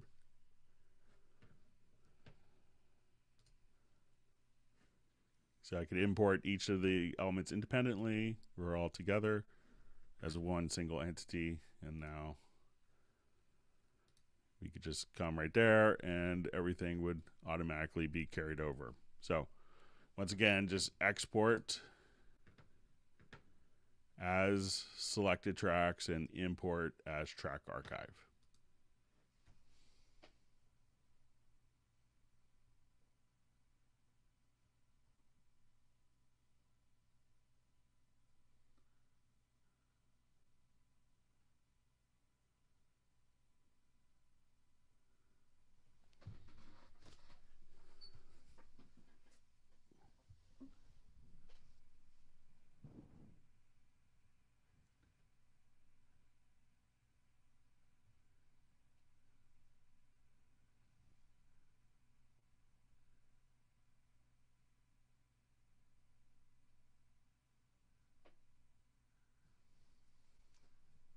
Just reading through some of the questions here. So thanks for your patience.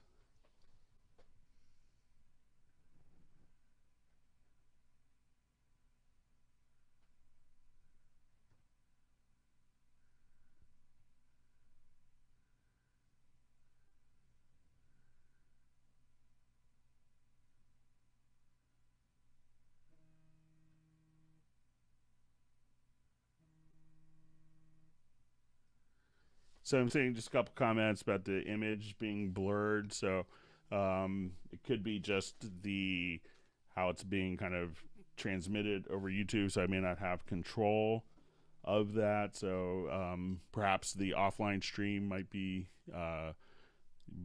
more less blurry. So I apologize for people if they're running into a more blurry screen this time for some reason.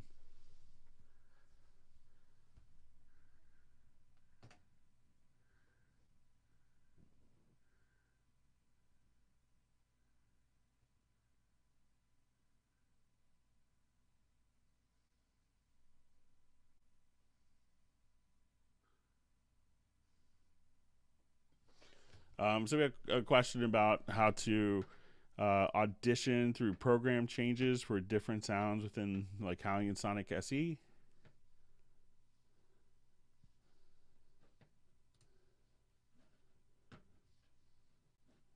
So I'll just go ahead and add.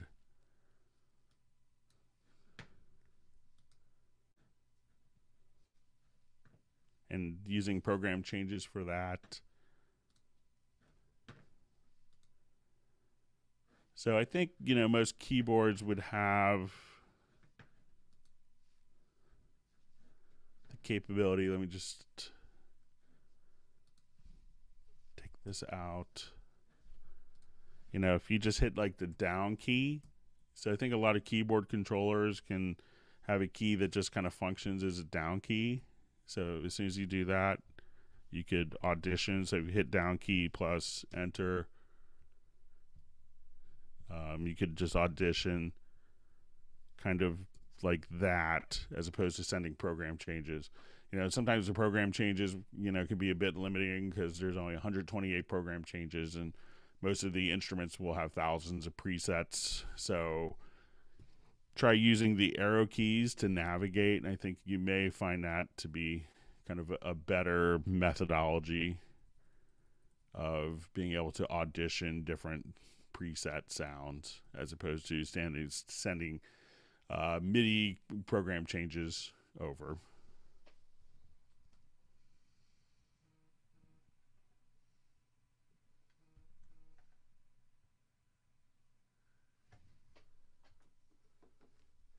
All right, just reading through some comments here.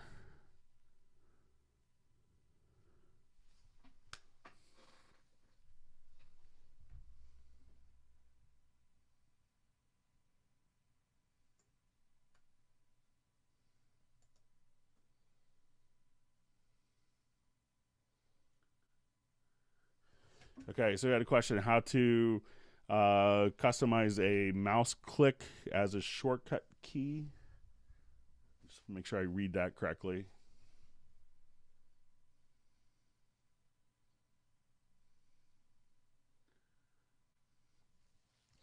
So a lot of times, you can't, I don't know of a way to customize a mouse click as a shortcut key. There may be some third-party programs that will allow you to kind of have it mapped, but I don't know of a way to include like a mouse click, because the mouse click could be so contingent upon where you are on the screen. So I don't know a way of having that be applied to a keyboard shortcut that could be used in a macro or something like that. So there may be some other third-party solutions that people use for screen readers or something that you might be able to tie something in, but I don't think there's anything natively within Cubase to my knowledge.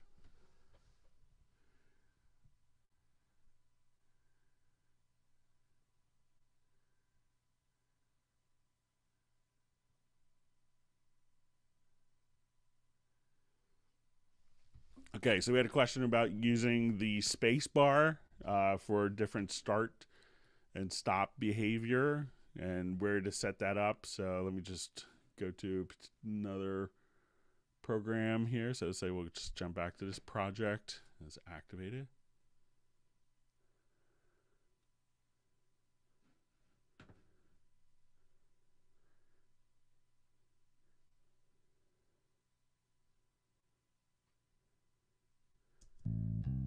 All right, so say we'll just unsolo the bass here. And just I'm gonna go to my control room volume.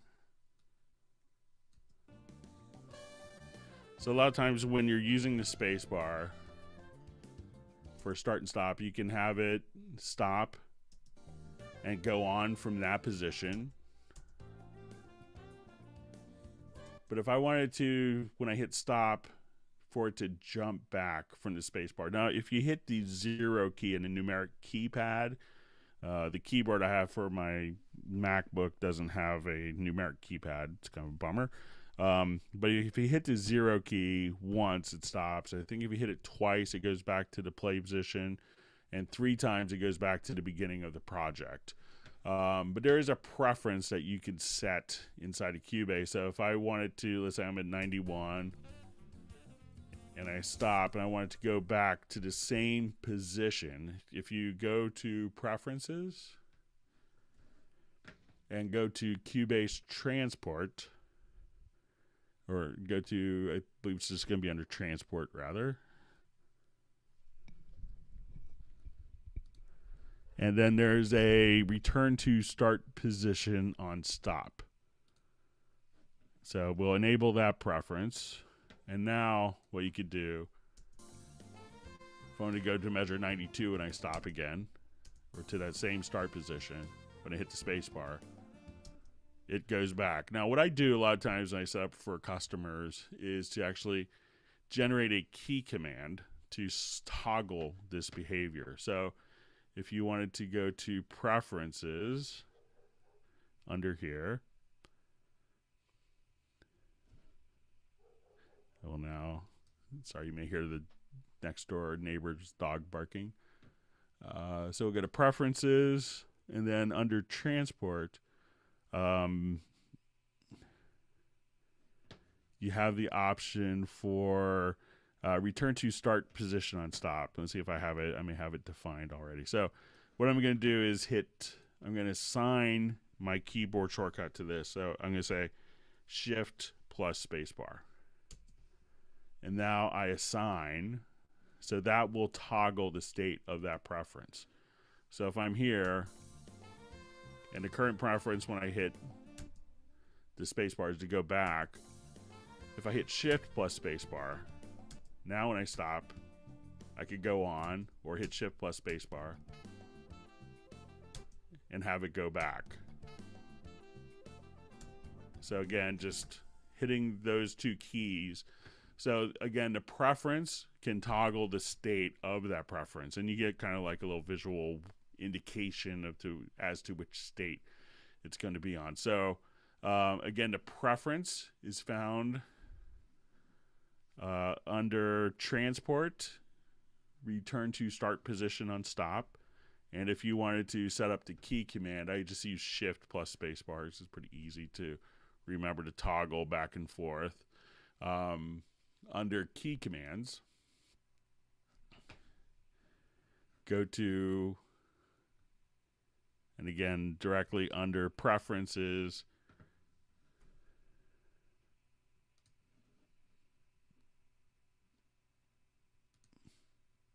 to Transport, and then you'll have the return to start position on stop, and you could just assign the key command. So if you click here, you could type in the key command that you want, and then just click on assign. And then you could have that behavior toggle back and forth, whatever way is convenient at that moment in time.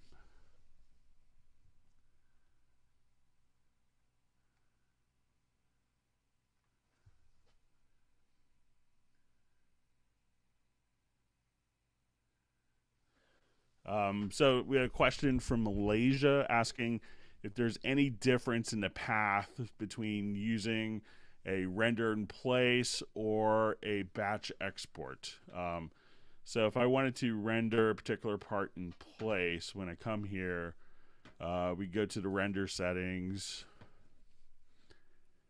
And here it's going to be kind of defaultly to the path of the project. But you could change that as well. So that path can be changed, but it'll default, I believe, to the project locator path. And you could have that locked if you wanted to.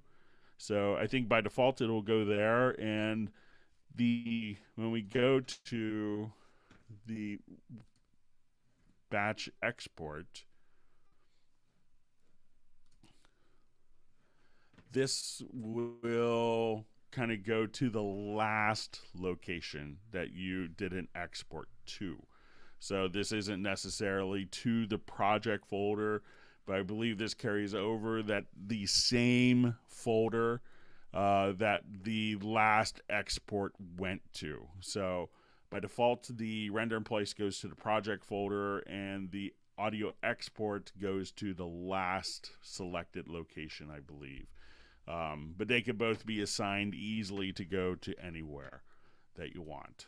So again, in the render export dialog, just go to functions, render place, to render settings, and choose the path there. If it's locked, you can just unlock it, and go to the export audio mixdown, and you'll see the path activated there. So you get very similar results, but they could go to different locations or user-defined locations.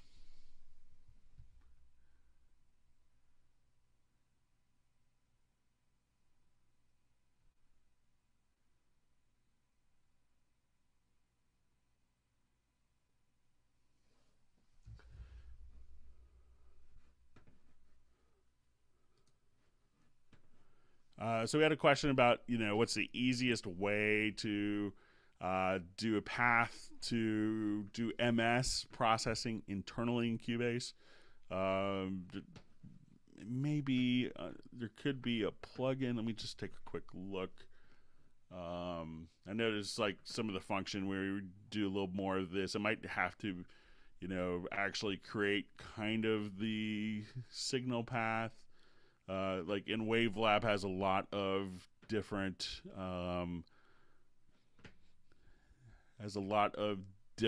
types of MS support, but Cubase isn't.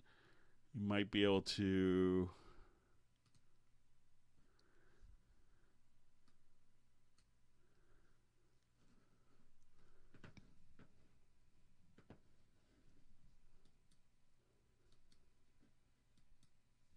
And let me just see if I have.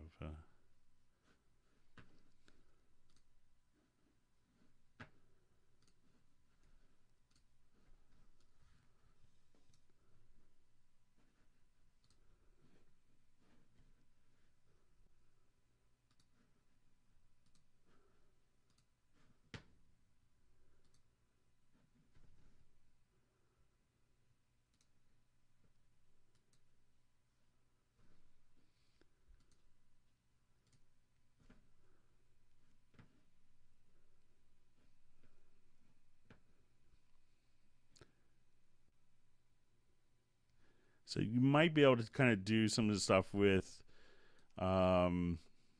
with the mix 6 to 2, because here you could invert like one of the channels if you wanted to. So if you wanted to invert the phase, so it's not exactly kind of set up for MS, but I think if you play around with the mix 6 to 2 plugin, that you could do different types of processing to kind of get different MS support. Again, like in Wavelab, there's a lot of people that specifically use MS processing, and realize that a lot of people will manually kind of get it set up inside of Cubase. Just kind of duplicating tracks and flipping the phase, but I would try like the Mix 62 plugin and see. I think you can get that to do some tricks for you to help out with MS.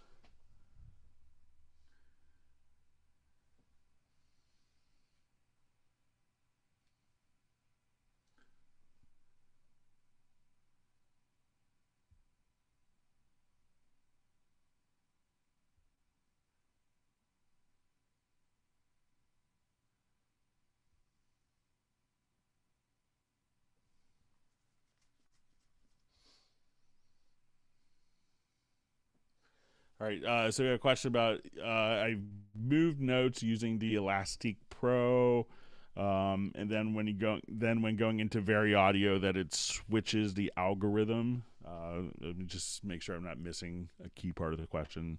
I'll reread it.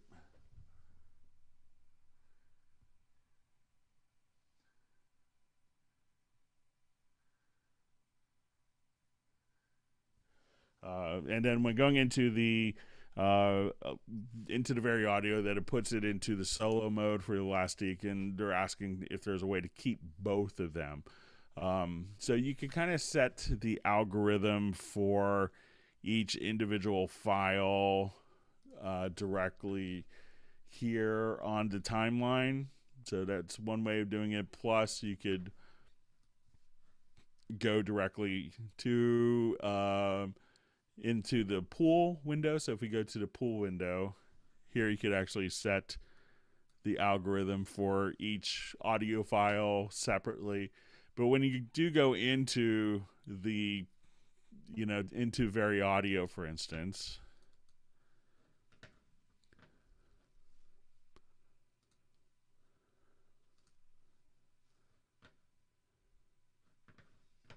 and we'll just blow this up so you can see it a little better.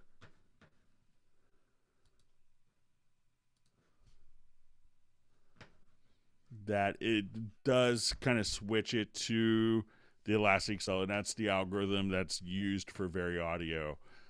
If you wanted to maintain kind of what you've done previously with pitch shifting stuff, you could flatten the file. So if you just come here, you could flatten a file, and that will embed those changes that you did with the Elastic algorithm. And then when you do tuning, you could have those changes automatically be applied to the new file that's been processed with that. But they kind of will use two different algorithms.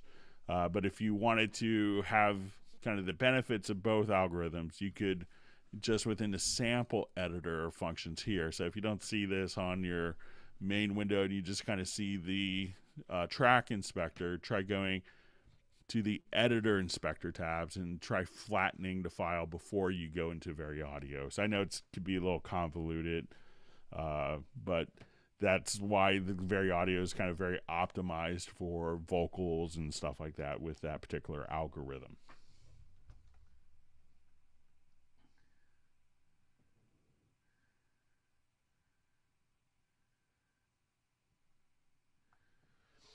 All right, so we just have a question on Cubase crashing with isotope plugins, and there's a comment or two below.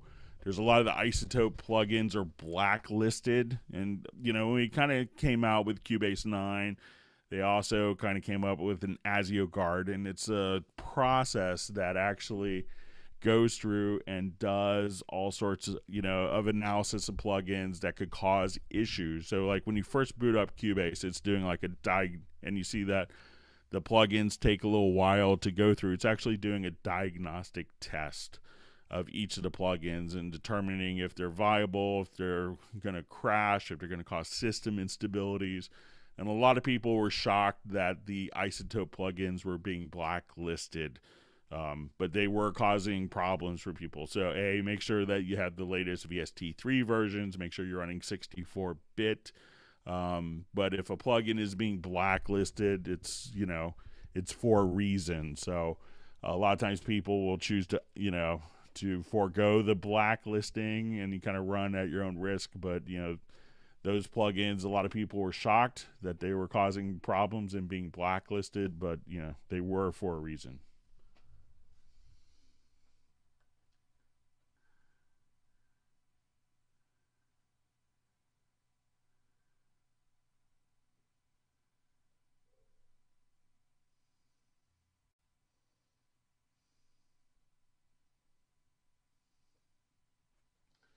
All right, so we had a question: why is the folder input outputs always created in a new project? So let's just do a new project from our template that we had created earlier.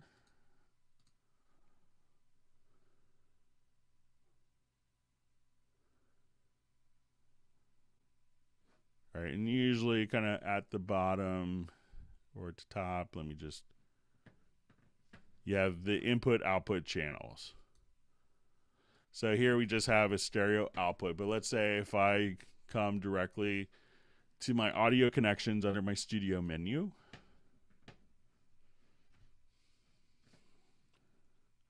and let's add some inputs. So as I define an input here,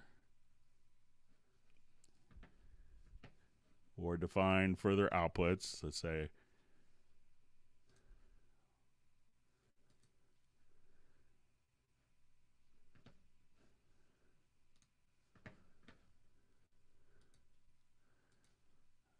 that these will go. Now, one of the reasons that we see our output channels listed here is what people would often do previously is, let's say we're doing a project, and on the master fader, if you wanted to write automation in, it was kind of an annoying thing because you couldn't actually get the master output to show up. So if I wanted to just do, let's say I have my song and I just wanted to do a fade out over that period of time. Before, you couldn't get the input and output, the output channels, the stereo out to show up. And it was a bit of a goofy thing where we would have to first write automation on the master fader. So a lot of people would have to come here and just go, okay, I'm just going to write some automation. And now that they had written automation, it would show up on the master fader. And then you could simply adjust the automation directly there. So now we see the input output channels will always show up as soon as the stereo out, so that you can just quickly draw automation into the master fader without having to write unnecessary automation just to get it to appear. So that's kind of why we see that added since version 9.5, I believe, added that, so we don't have to sit there. It's always, people are like, oh, I just want to draw in a fade out on my master fader. And it was a little counterintuitive to say, okay, write automation, then the automation lane appears that you could then write in the automation. So it's a little more obvious, and that's why the input and output channels are visible.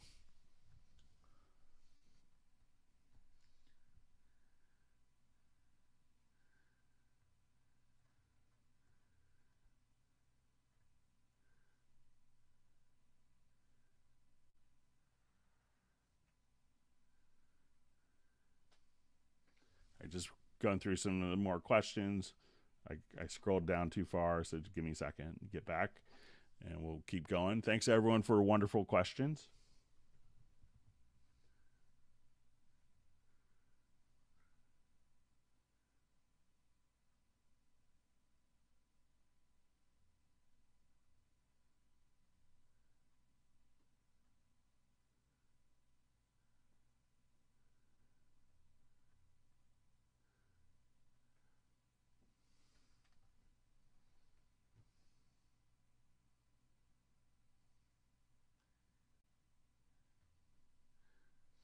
So we had a question if there's tutorials on Wavelab elements. There's some Wavelab tutorials I've done. If you go to youtube.com/Wavelab, they might be for the full version, but a lot of the concepts will carry over. So you can check that out. So go to the youtube.com/Wavelab.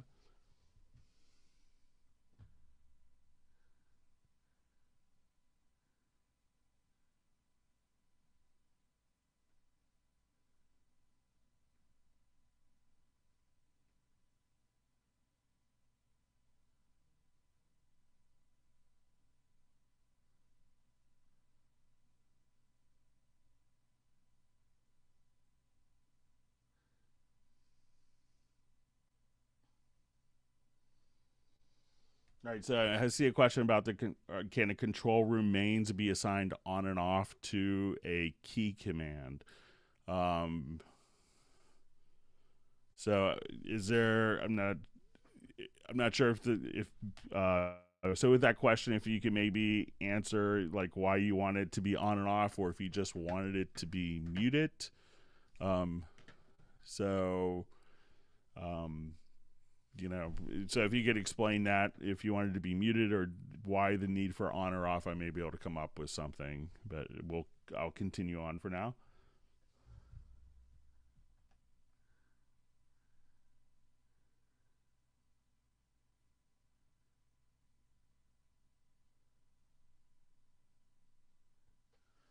Okay, so we had a question about some of the grid options, if we could explain those. So let's take a look.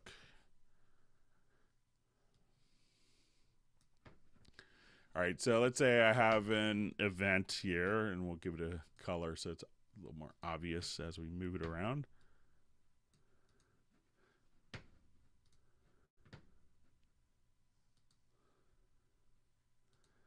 All right, so we have a couple of different grid options, and one kind of cool one.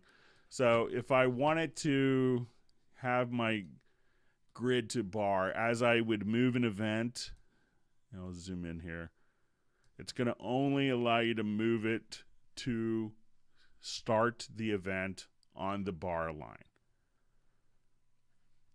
Okay, so if I wanted to get on measure 17 beat 1 or beat 3 or beat 2, I can't. It's only going to allow me to place this event at the particular bar line. If I wanted to use beat now, what I could do is I could only place it on the beat. So if I wanted to put it on the and of 1, I could only go to beat 1 or beat 2. I can't go in between. If I use quantize, and my quantize value is set to 16th notes, we can now adjust and have it snap to 4 divisions within the beat. But if I wanted to zoom in further, I can't go anywhere between those two values. Now the quantized value can be adjusted. So if I wanted that to be 8th notes. Now in 9.5, there's a 4th mode called adapt to zoom. So if I'm zoomed out like this, it's only going to allow me to snap to the measure. If I want to zoom in further, I can now snap to the beat without having to change the value. Zooming in further again allows me to snap to smaller amounts. So now I can snap to 16th notes. Zoom in further, I can now do 64th notes, 128th notes, etc. So the snap value here would be contingent upon the zoom level, which is really practical and handy. So here I could do 16th notes. If I'm zoomed in here, I could just do beats, or if I'm zoomed in like this, just to bars. So the adaptive zoom is something new in 9.5, and that's really handy. And it just will allow you to easily edit, you know, different values based on the zoom. So you could do both, you know, so you could do bar, you could do beat or quantize, or to a value not set by the quantization value.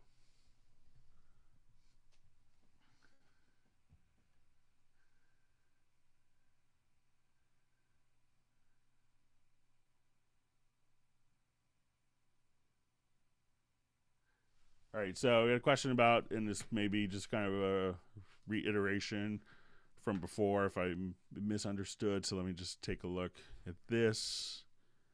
So I think what the customer wanted to do is to be able to select different instruments or different tracks based on the instrument selection here with a multi-timbral instrument. So let's say if I'm here,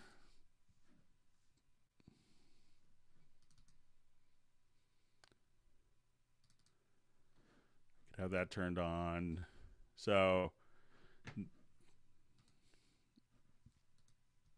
let's say if I have this piano here, so let's say I start off with my piano, and now I wanted to add different tracks. So I'm going to add some MIDI tracks. So let's add 5.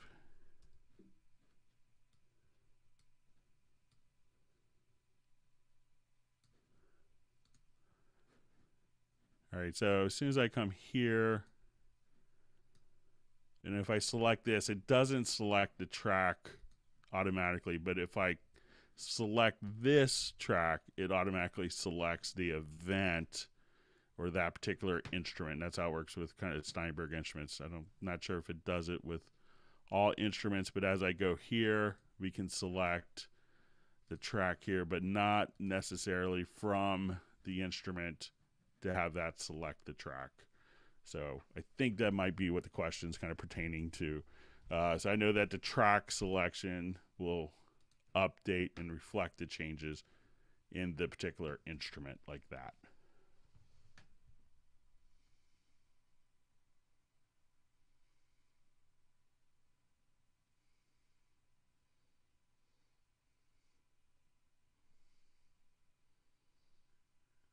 All right, so we had a question about a simple way to import keyboard shortcuts and preferences from previous versions like 7 and 8 into Cubase.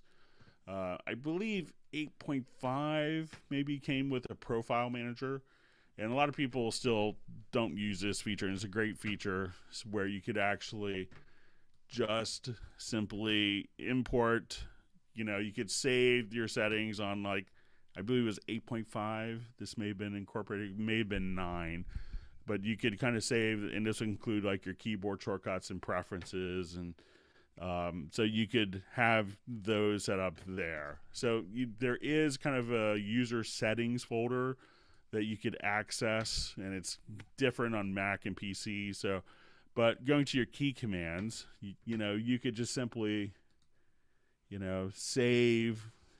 Once you're here, you could store the key commands, and that's going to go as within your XML file. So if I wanted to then import, I think if we go to on the Mac, let's see if we do this. So if we go to the library,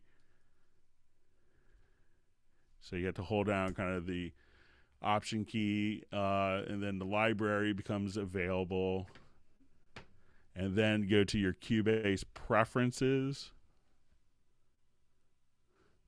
So we'll just scroll down to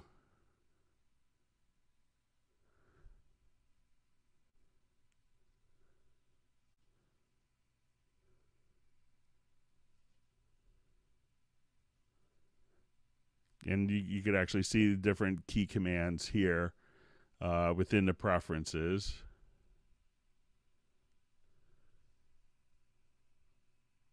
I'll just scroll up here real quick.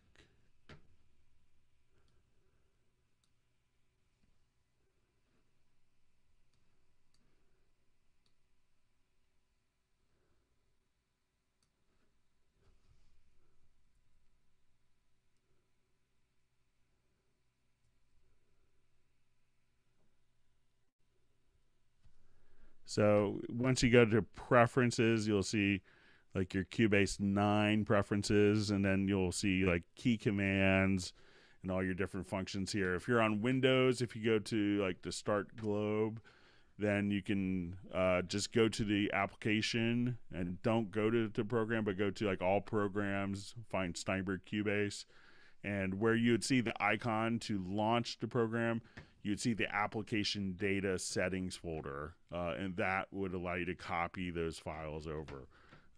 With the later versions, it's a bit easier with the profile manager, but they can be just manually copied over. For the most part, those settings will automatically kind of be updated as you install the latest version as well, but you can manually copy them over.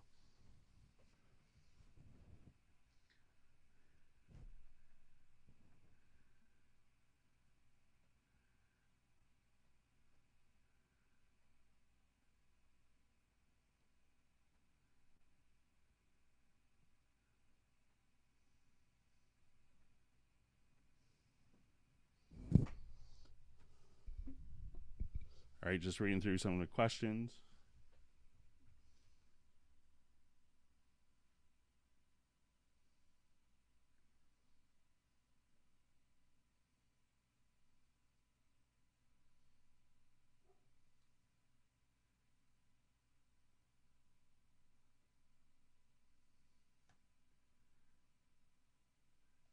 So we had a question getting back to MIDI files and using general MIDI for that. So if you come over here, you can see that, once you go to any of your instrument sets that you could use, if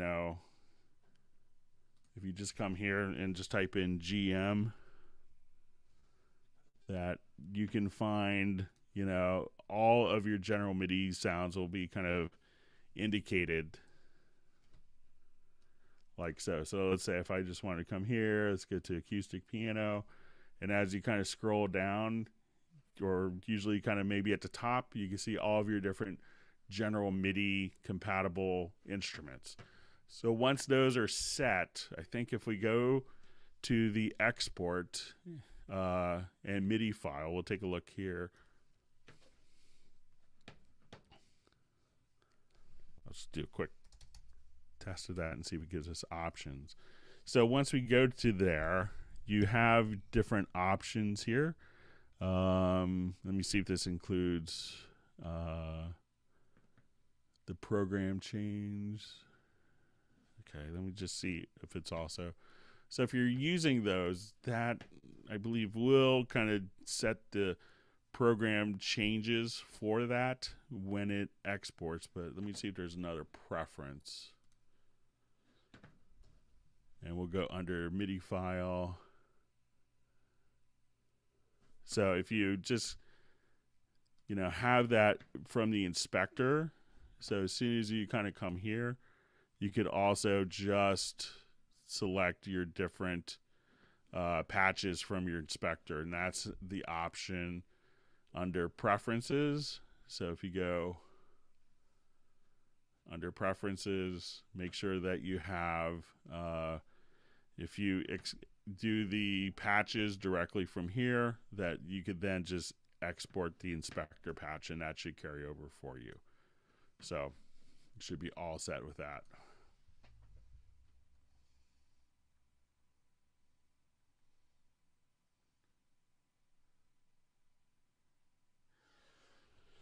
Okay, so we had a question on handling reverb tails with the direct offline processes and how that's handled with the loop. I'm just going to reread the question, make sure I'm not missing anything.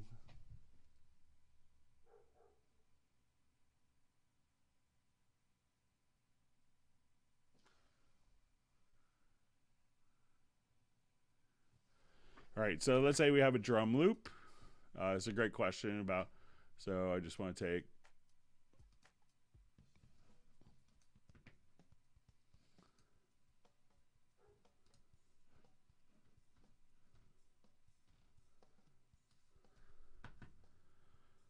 All right, so I'm going to drop this onto an audio track here. So let's say we have our audio track, and the question was if I'm doing my direct offline processing with like a reverb, how that will carry over with the processing. So we'll go ahead and just listen to our drum loop.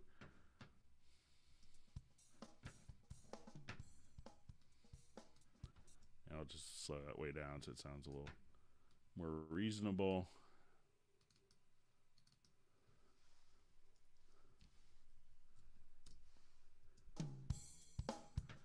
So if I come to my offline processing, again, I access that by hitting F7. And if I do a reverb plugin, we have this function right here, which is a tail. So if we watch the length of the file, I'll put the playhead cursor right at the end there. And I want to run a big reverb on it.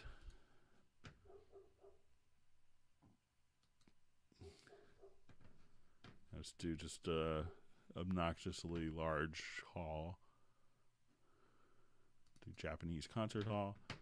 So now, as soon as that's processed, I could just automatically see how that will. Let's just try. I'll even just do a delay, it'd be a little more obvious. So I add a delay or reverb tail. So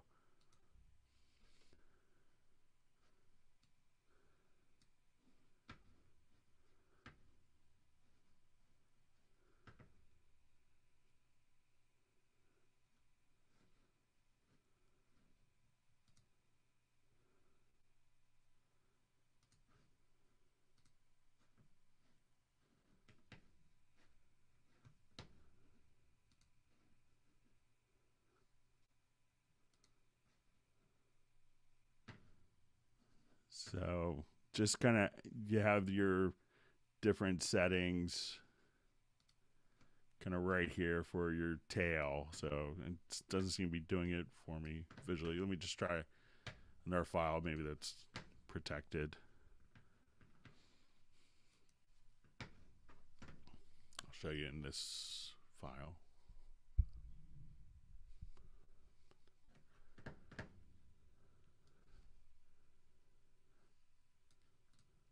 So now take this file and we have our offline processes.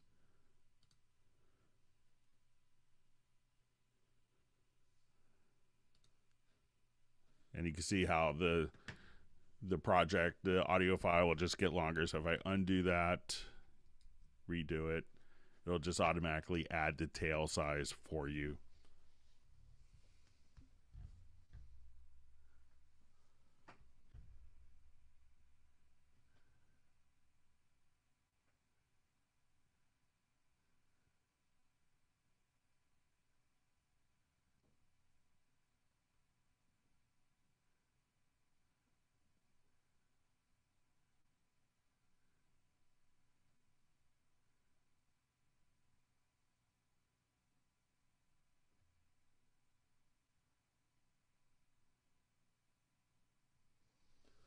So we had a question on, does the stock Cubase plugins have anything like the Loft plugins? I'm not that familiar with the Loft plugin, but probably, let's say if I'm here and it sounds like it's maybe more like a distortion.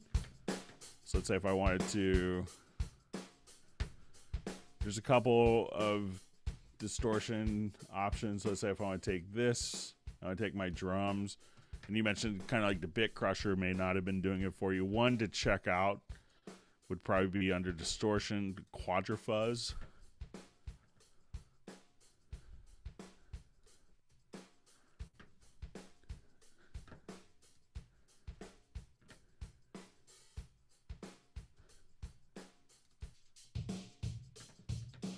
So this is a multi-band distortion where you have, 5 different types of distortion.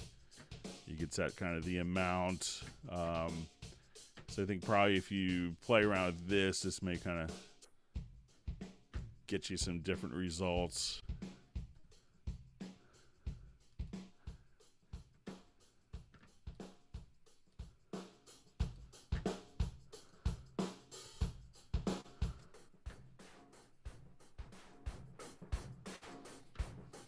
And you could increase the width of each one of the bands of distortion. Also apply delay.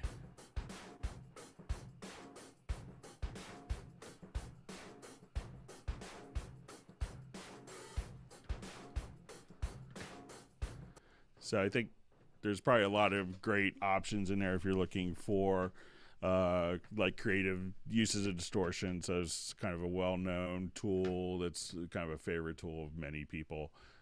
So check out the Quadrifuzz. I'm not that familiar with the Loft plugin, but this will probably kind of get you something similar from how you described it. So you can check that out.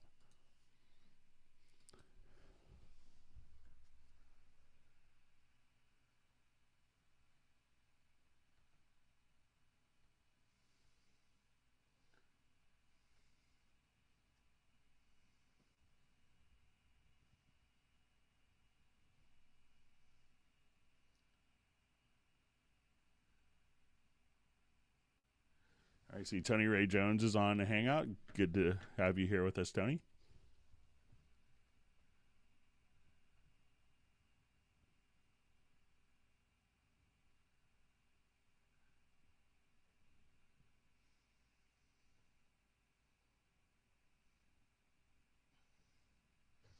All right, so let's go ahead. We had a question on how to do an auto-tune effect. It's pretty easy to do a number of different ways. So let's say I just want to repeat a particular section. You know, if you wanted to do, let's say,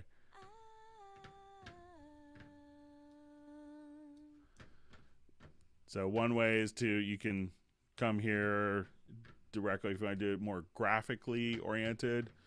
You could do the VariAudio. So if I wanted to come here, and if you wanted more kind of like an auto-tune effect, what people tend to do is, you know, you can select all the events and come here and just quantize pitch and straighten pitch all the way. That's one method. So if you want to come here,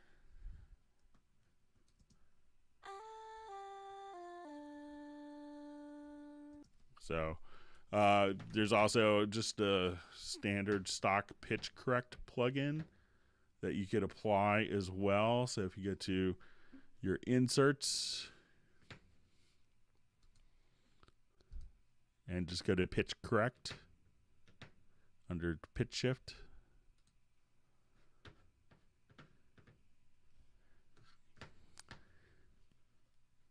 So here you can just kind of set speed like all the way up.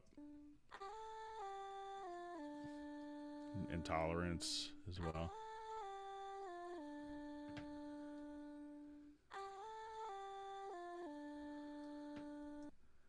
So you could also just optimize it. So if you're kind of going for, you know, if you want it to be, you know, different formant preservations on or off.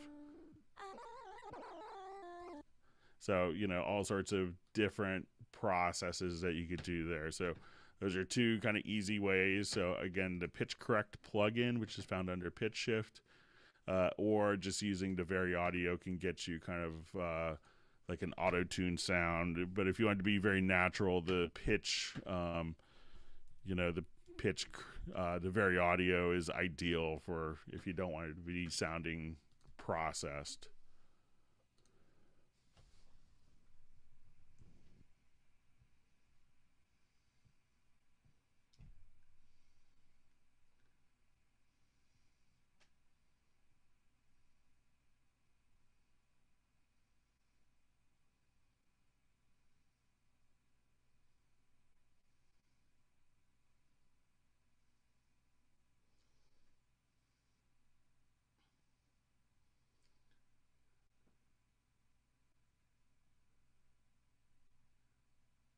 I just read through comments and other questions. Thanks everyone for wonderful questions that were sent in.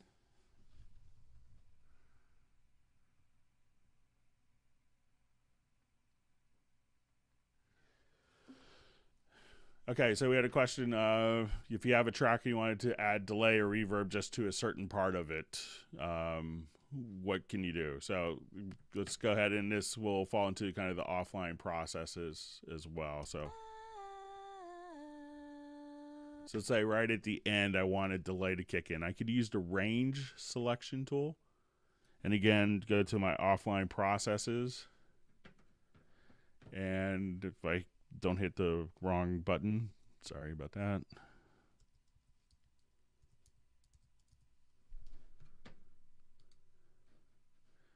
And then if I wanted to be extended, now I could just say I wanted a quarter note delay just on that region, so we won't hear any delay until that selected region.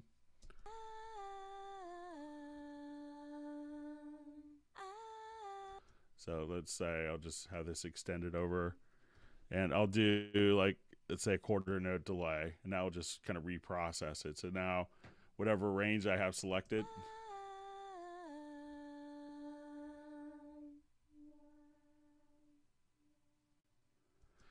or if you wanted to, you know, just like we were doing maybe just on a guitar part, I wanted to come here, and let's say it's a dry guitar part. and I just wanted to go to distortion just in the middle of that. Just come right here. And I just want the amp rack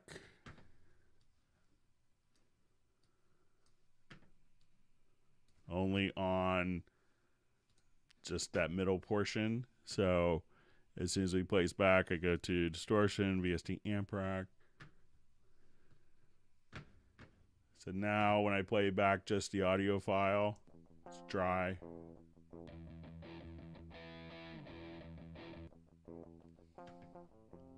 And that's kind of all you have to do. So, and again, if I wanted to undo that at any time, I could just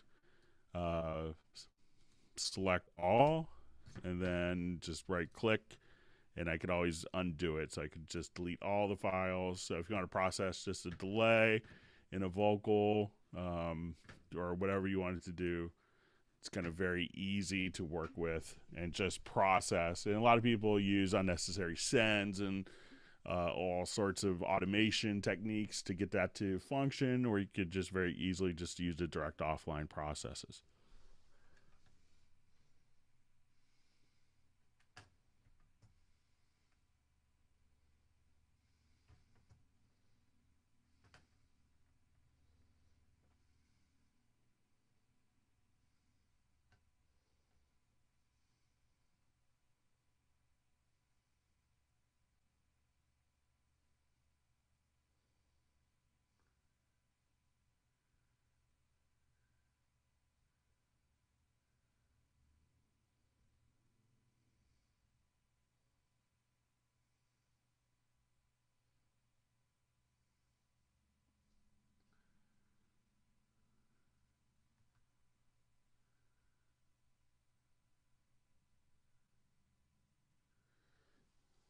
So seeing a question that sometimes a render in place sounds different than when it was than how it was before.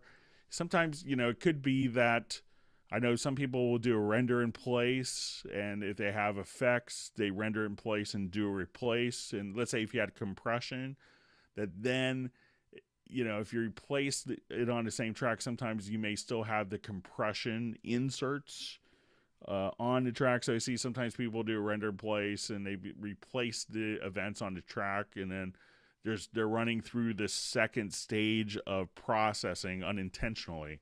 So if it sounds different, make sure that there's no other effects that are still going on in that audio path that could be perhaps processing twice. If it sounds different, I've seen, you know, I had to work with an engineer who was running the same problem, and he would do all his vocal edits and then do a render in place to replace them in the audio file, but he was still running through the inserts right after.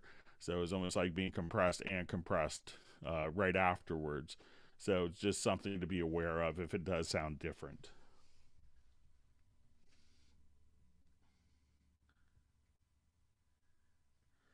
So we have a question: can the full versions of Hallion and Groove Agent play back all of the Groove Agent SE and Hallion Sonic files? Yes. So they're basically all using the same engine. So if you had like a favorite patch in Hallion Sonic SE, that's available in Hallion Sonic, as well as the full version of Hallion. So you could run it all within one instance if you wanted, and all the Groove Agent SE kits would automatically load in the full version of Groove Agent as well. So it just gives you more capabilities, but you can still access all those particular sounds within the larger kind of big brother versions. So to kind of keep everything organized.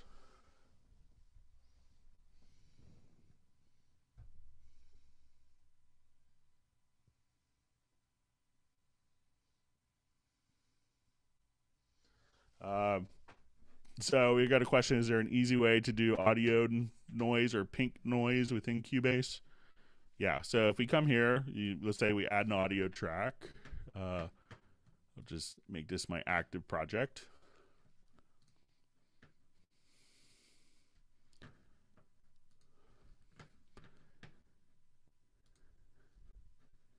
And within the audio track, if we go to Inserts, under Tools, you have a test generator. So here you can choose, I'll just adjust the volume down so it doesn't drive you crazy. So, you know, if you want to do, you know, pink noise, white noise, and you can set the amount here. So if you're calibrating,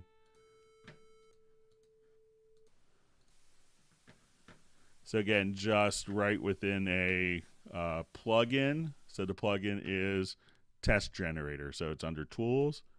So as soon as you come here, Tools, Test Generator, and then you could just have, you can set different frequencies if you wanted, different pink noise, white noise, different dB levels.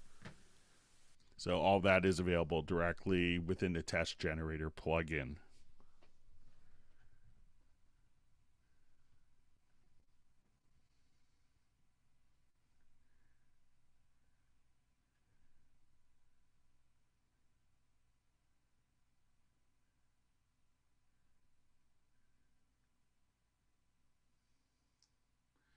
All right, so I see a question. I did a bunch of the logical editor presets in Cubase 9, but they're not showing up in 9.5. You could save them as a profile, but again, all the logical editor presets, if we just kind of take a look at this particular folder, you know, where we were before. So if you go to your library folder, and again, you may have to hold down the Alt key to get that to show on Mac, and it's going to be in your application data folder, but you could see kind of all of your logical editor presets would just show up here, and you can manually copy those over as well. So you go to Preferences, to Cubase, you know, to Cubase 9, you'd see presets, and then all your logical editor folders could show up there. That's on a Mac, and it's the same if you go to the application data folder on PC. I can't really show it to you, unfortunately, because I'm on Mac now. But you can manually copy them over. I think if you save them in your profile manager, that they'll carry over as well.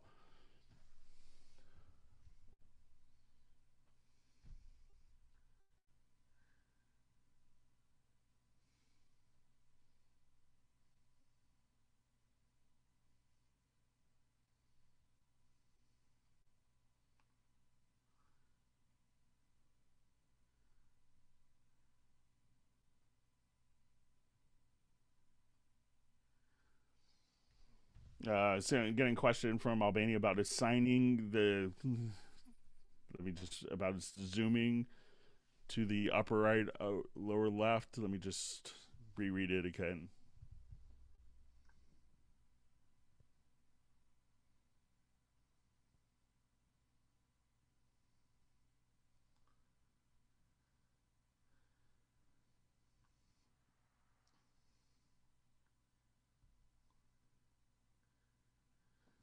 So the question from Albania about assigning keyboard shortcuts to the upper left and upper right hand corner. I don't understand the question.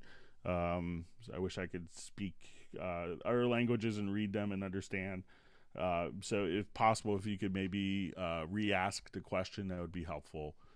Sorry for my not understanding.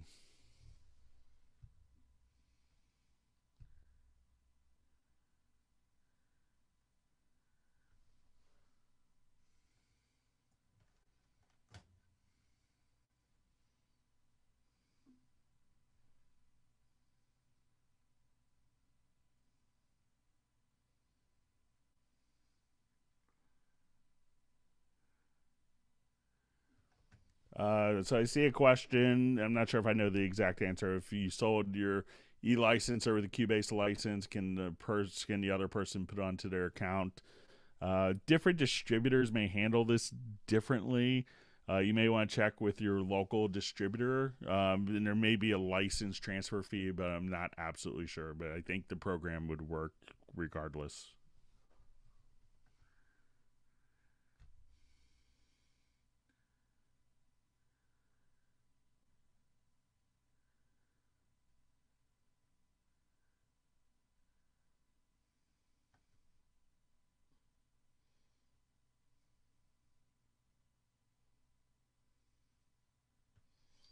All right, so a question about using Cubase for live performance, and there's some great things that people miss here. So let's do new project here.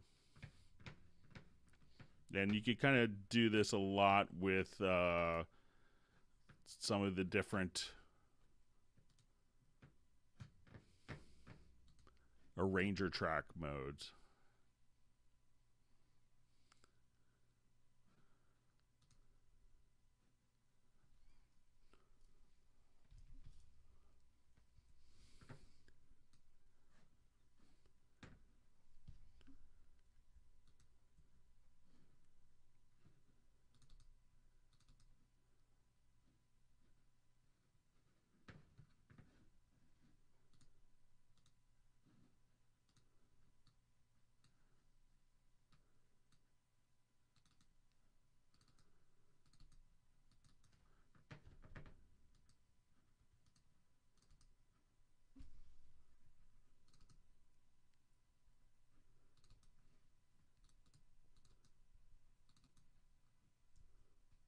So let's say we just have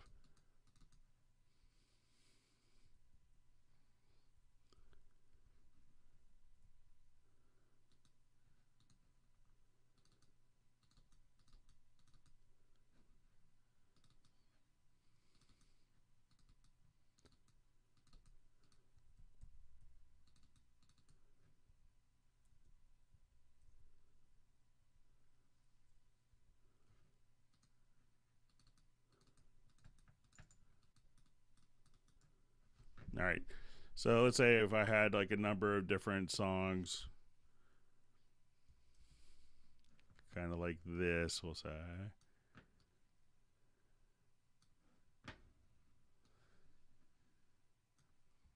And this is kind of our set laid out for us. So if we add a MIDI track here, or an arranger track,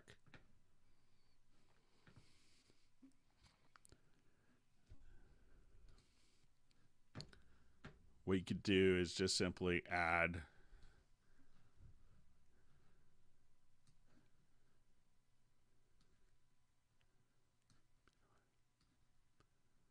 different arranger sections for each song.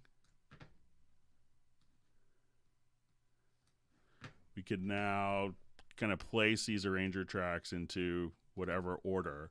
And one of the cool things that a lot of people don't know, if you have these for your set, you could change the set order at any time. So let's say you want it to go C, A, B, D, and these could be relabeled, whatever the name of the songs. But if you go to the generic MIDI remote, and this isn't the first place anyone would look for this, but you could go into like the arranger track here and be able to assign MIDI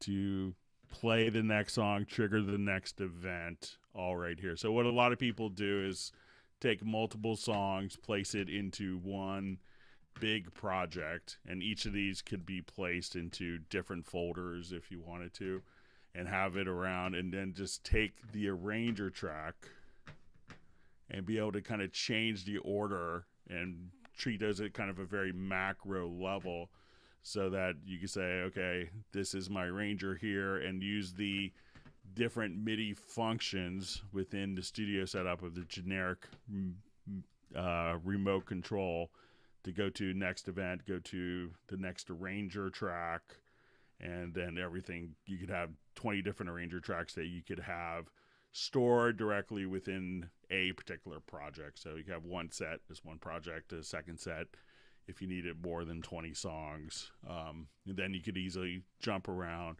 So that's how a lot of people do live performance stuff in Cubase.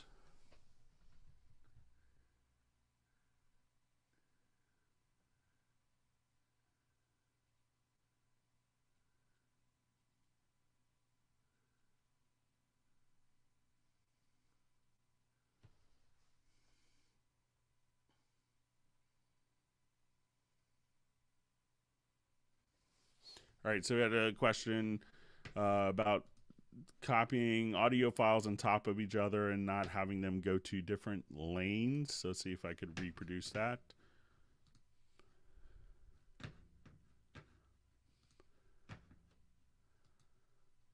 So I'll have a drum loop here.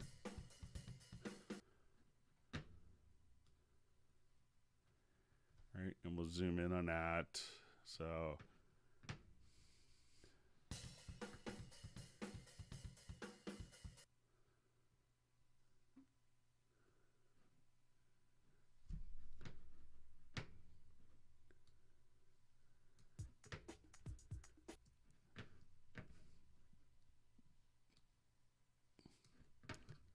okay, let me see if it kind of placed it into lanes.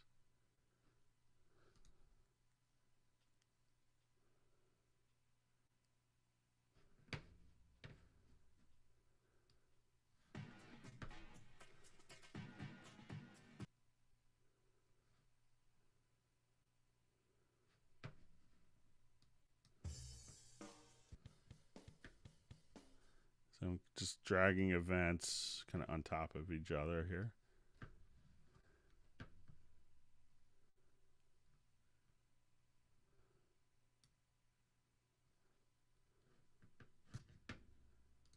So it looks like it could matter, like if you have the, I'm not sure if you have the lanes open.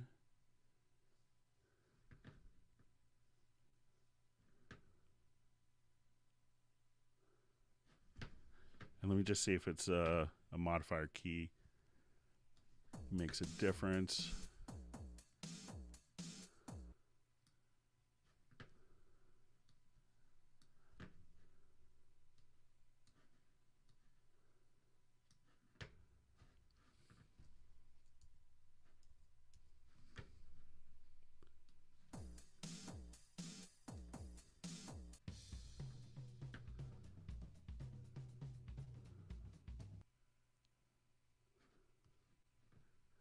So it looks like it's kind of going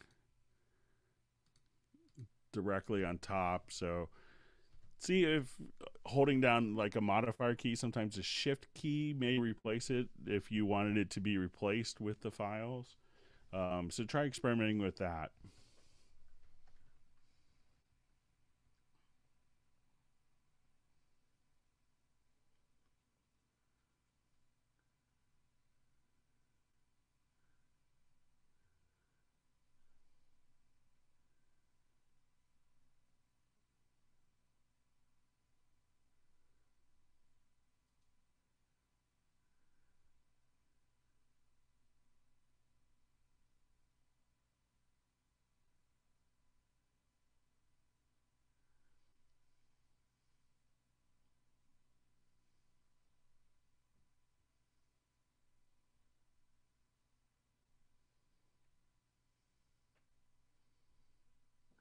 Okay, so we had questions on showing like it says like pre-post fade from the direct offline process. Let me see if I understand that correctly. So I think maybe if I just select this, and if I wanted to do a fade in, I could just kind of grab the range selection tool here, and then let's say if I go to my direct offline audio process, you know, I could do a fade in.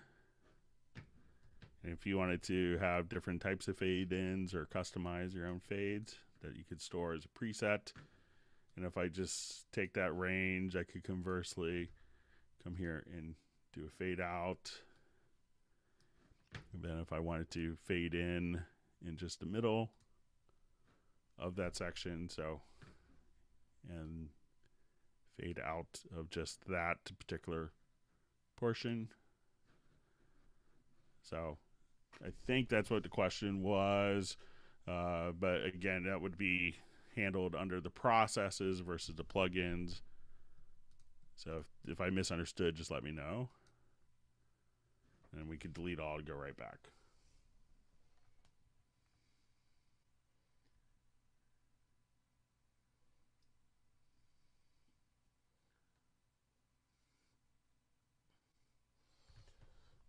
So our question on selling the e-licenser, if the customer could download it from their My Steinberg account, you may, I don't know the answer to that. I think the policy has kind of changed over the years, but you may have to do like a transfer license thing. So I don't know off the top of my head, sorry.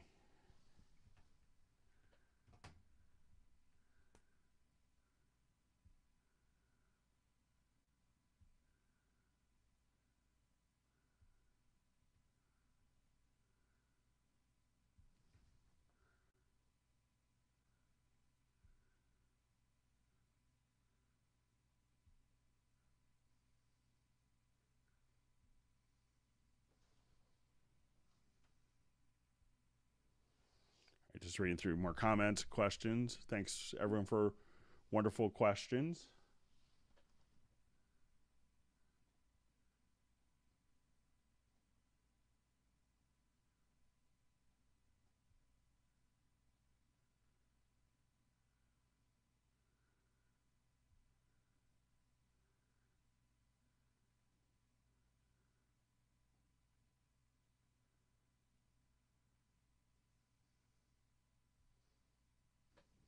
All right, so we had a question about setting up a note expression for like a rise or fall.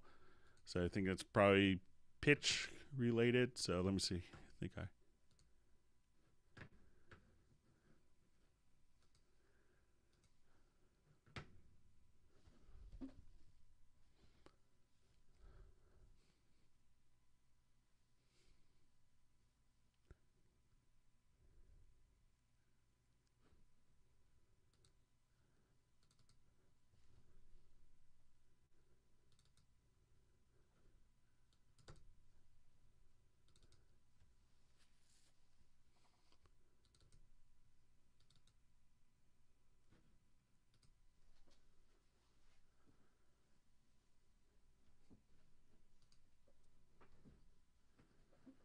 All right, so some of the note expression stuff that you could do could be like really handy. So let's say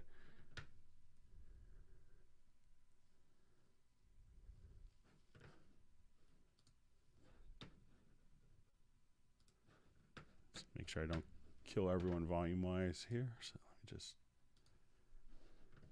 turn this down just a little bit. So if I wanted to take a particular trumpet, let's say like a horn section, let's make this a little louder. So let's listen to this.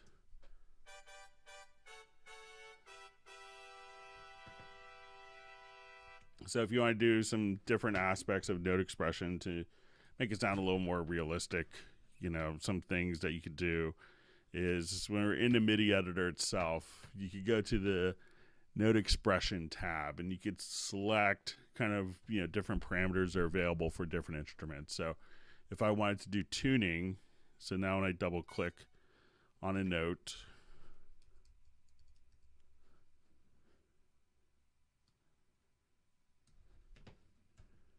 I could grab my drawing tool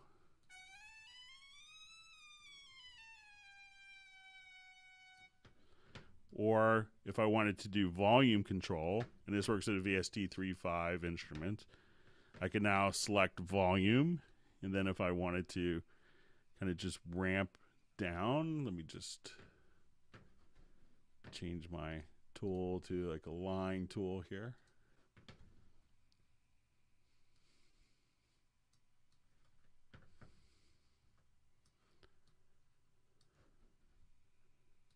And have these all kind of crescendo at different rates.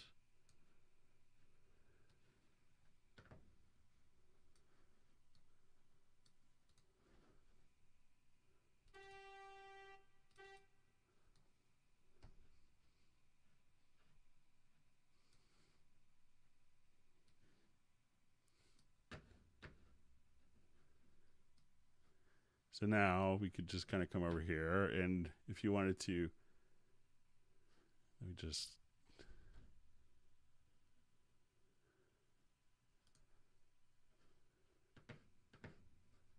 if I click on this where we could show the note expression data, so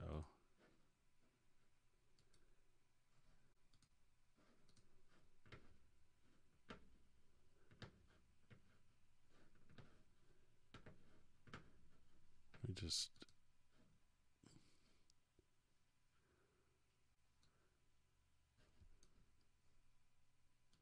so if I click here, then I could see those different horns. So going from like a very kind of generic keyboard sounding horn part, you can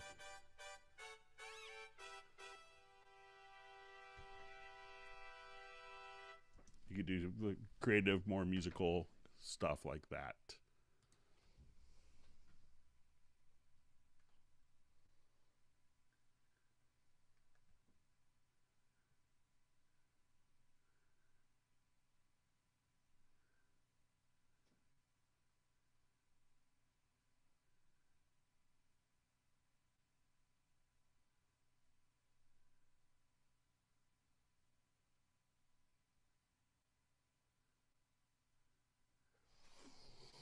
All right, so I'm going to ask a question how to save an edited sample into the media bay. So let's say if I just rendered this as an audio file,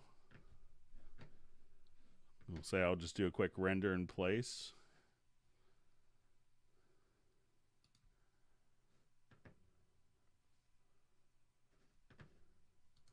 So now I have this particular file.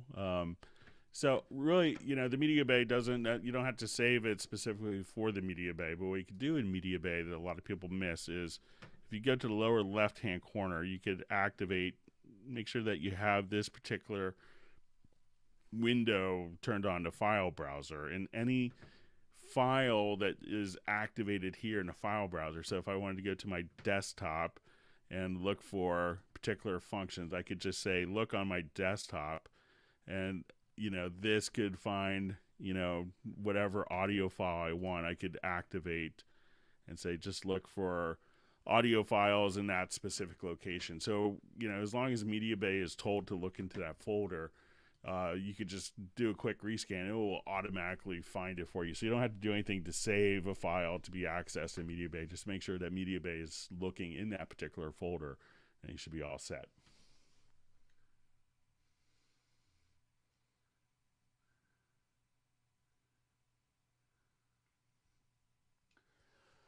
So a question, what deep track folding is? I believe it's the ability of having like a folder within a folder within a folder within a folder within a folder in a folder track.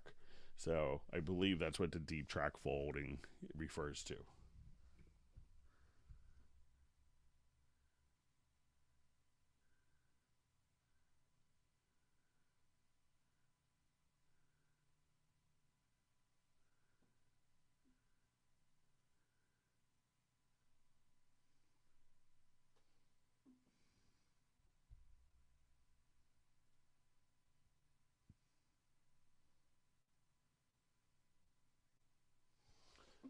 So we had a question, if you record it several different lanes, is there a way to have them line up in a more traditionally linear manner? So let's take a look. I'll just do a quick, we'll add an audio track here. And I'll do just recording like one measure over and over again. We'll put it into cycle record. And just put that right there. And we'll do a couple passes here.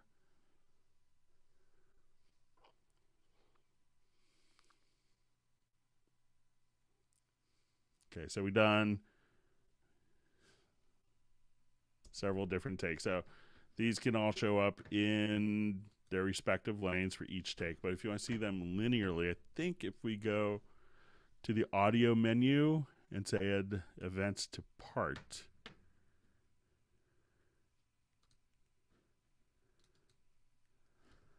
that now let me see.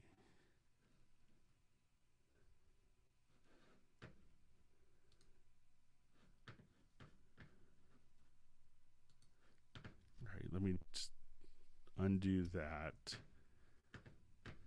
And if I say, sorry, my Cubase just gave up on me. All right, do this last thing. Sorry about that.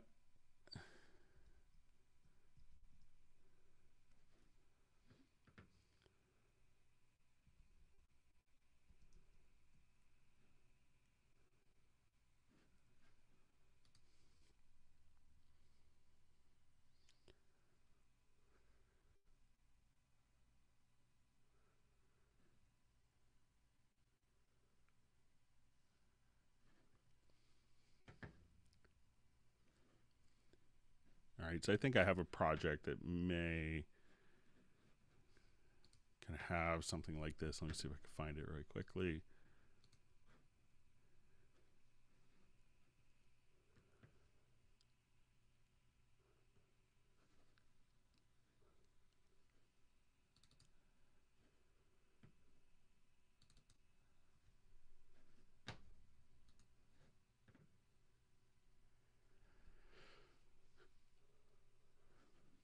Okay, so here I have a bunch of lanes of audio. So let me see if this is the right. All right, so I have all these as different lanes. So let me see if I switch this to a part,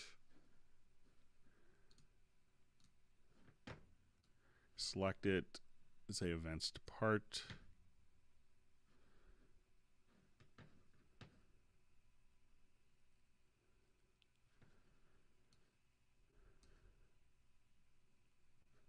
I'll just try one more, just super quick. Record.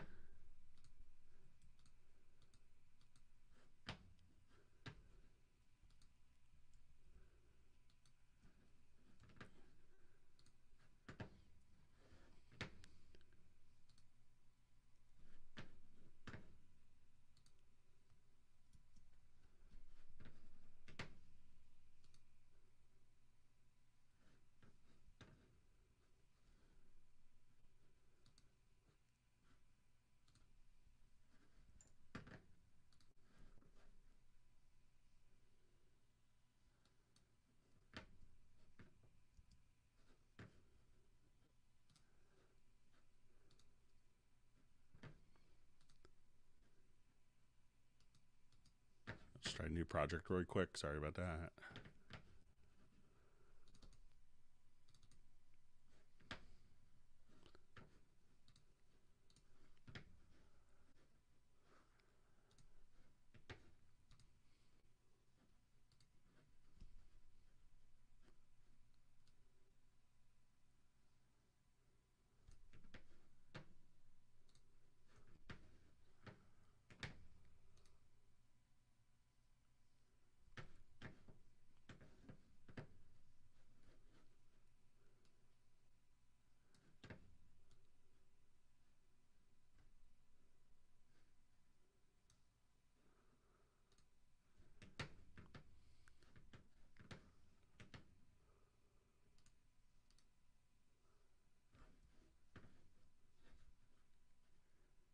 All right, now it's not. Let me just see if I have my inputs turned on. I may have to.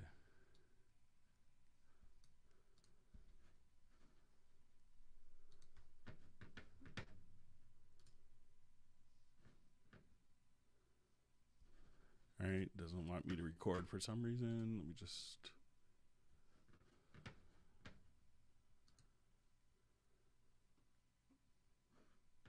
All right, maybe I'm not saving it to the right folder. But I think there's a way maybe in the part editor to see where I had it, where I could do it to regions or not to regions. I think if you choose no to the regions button, it may show up linearly.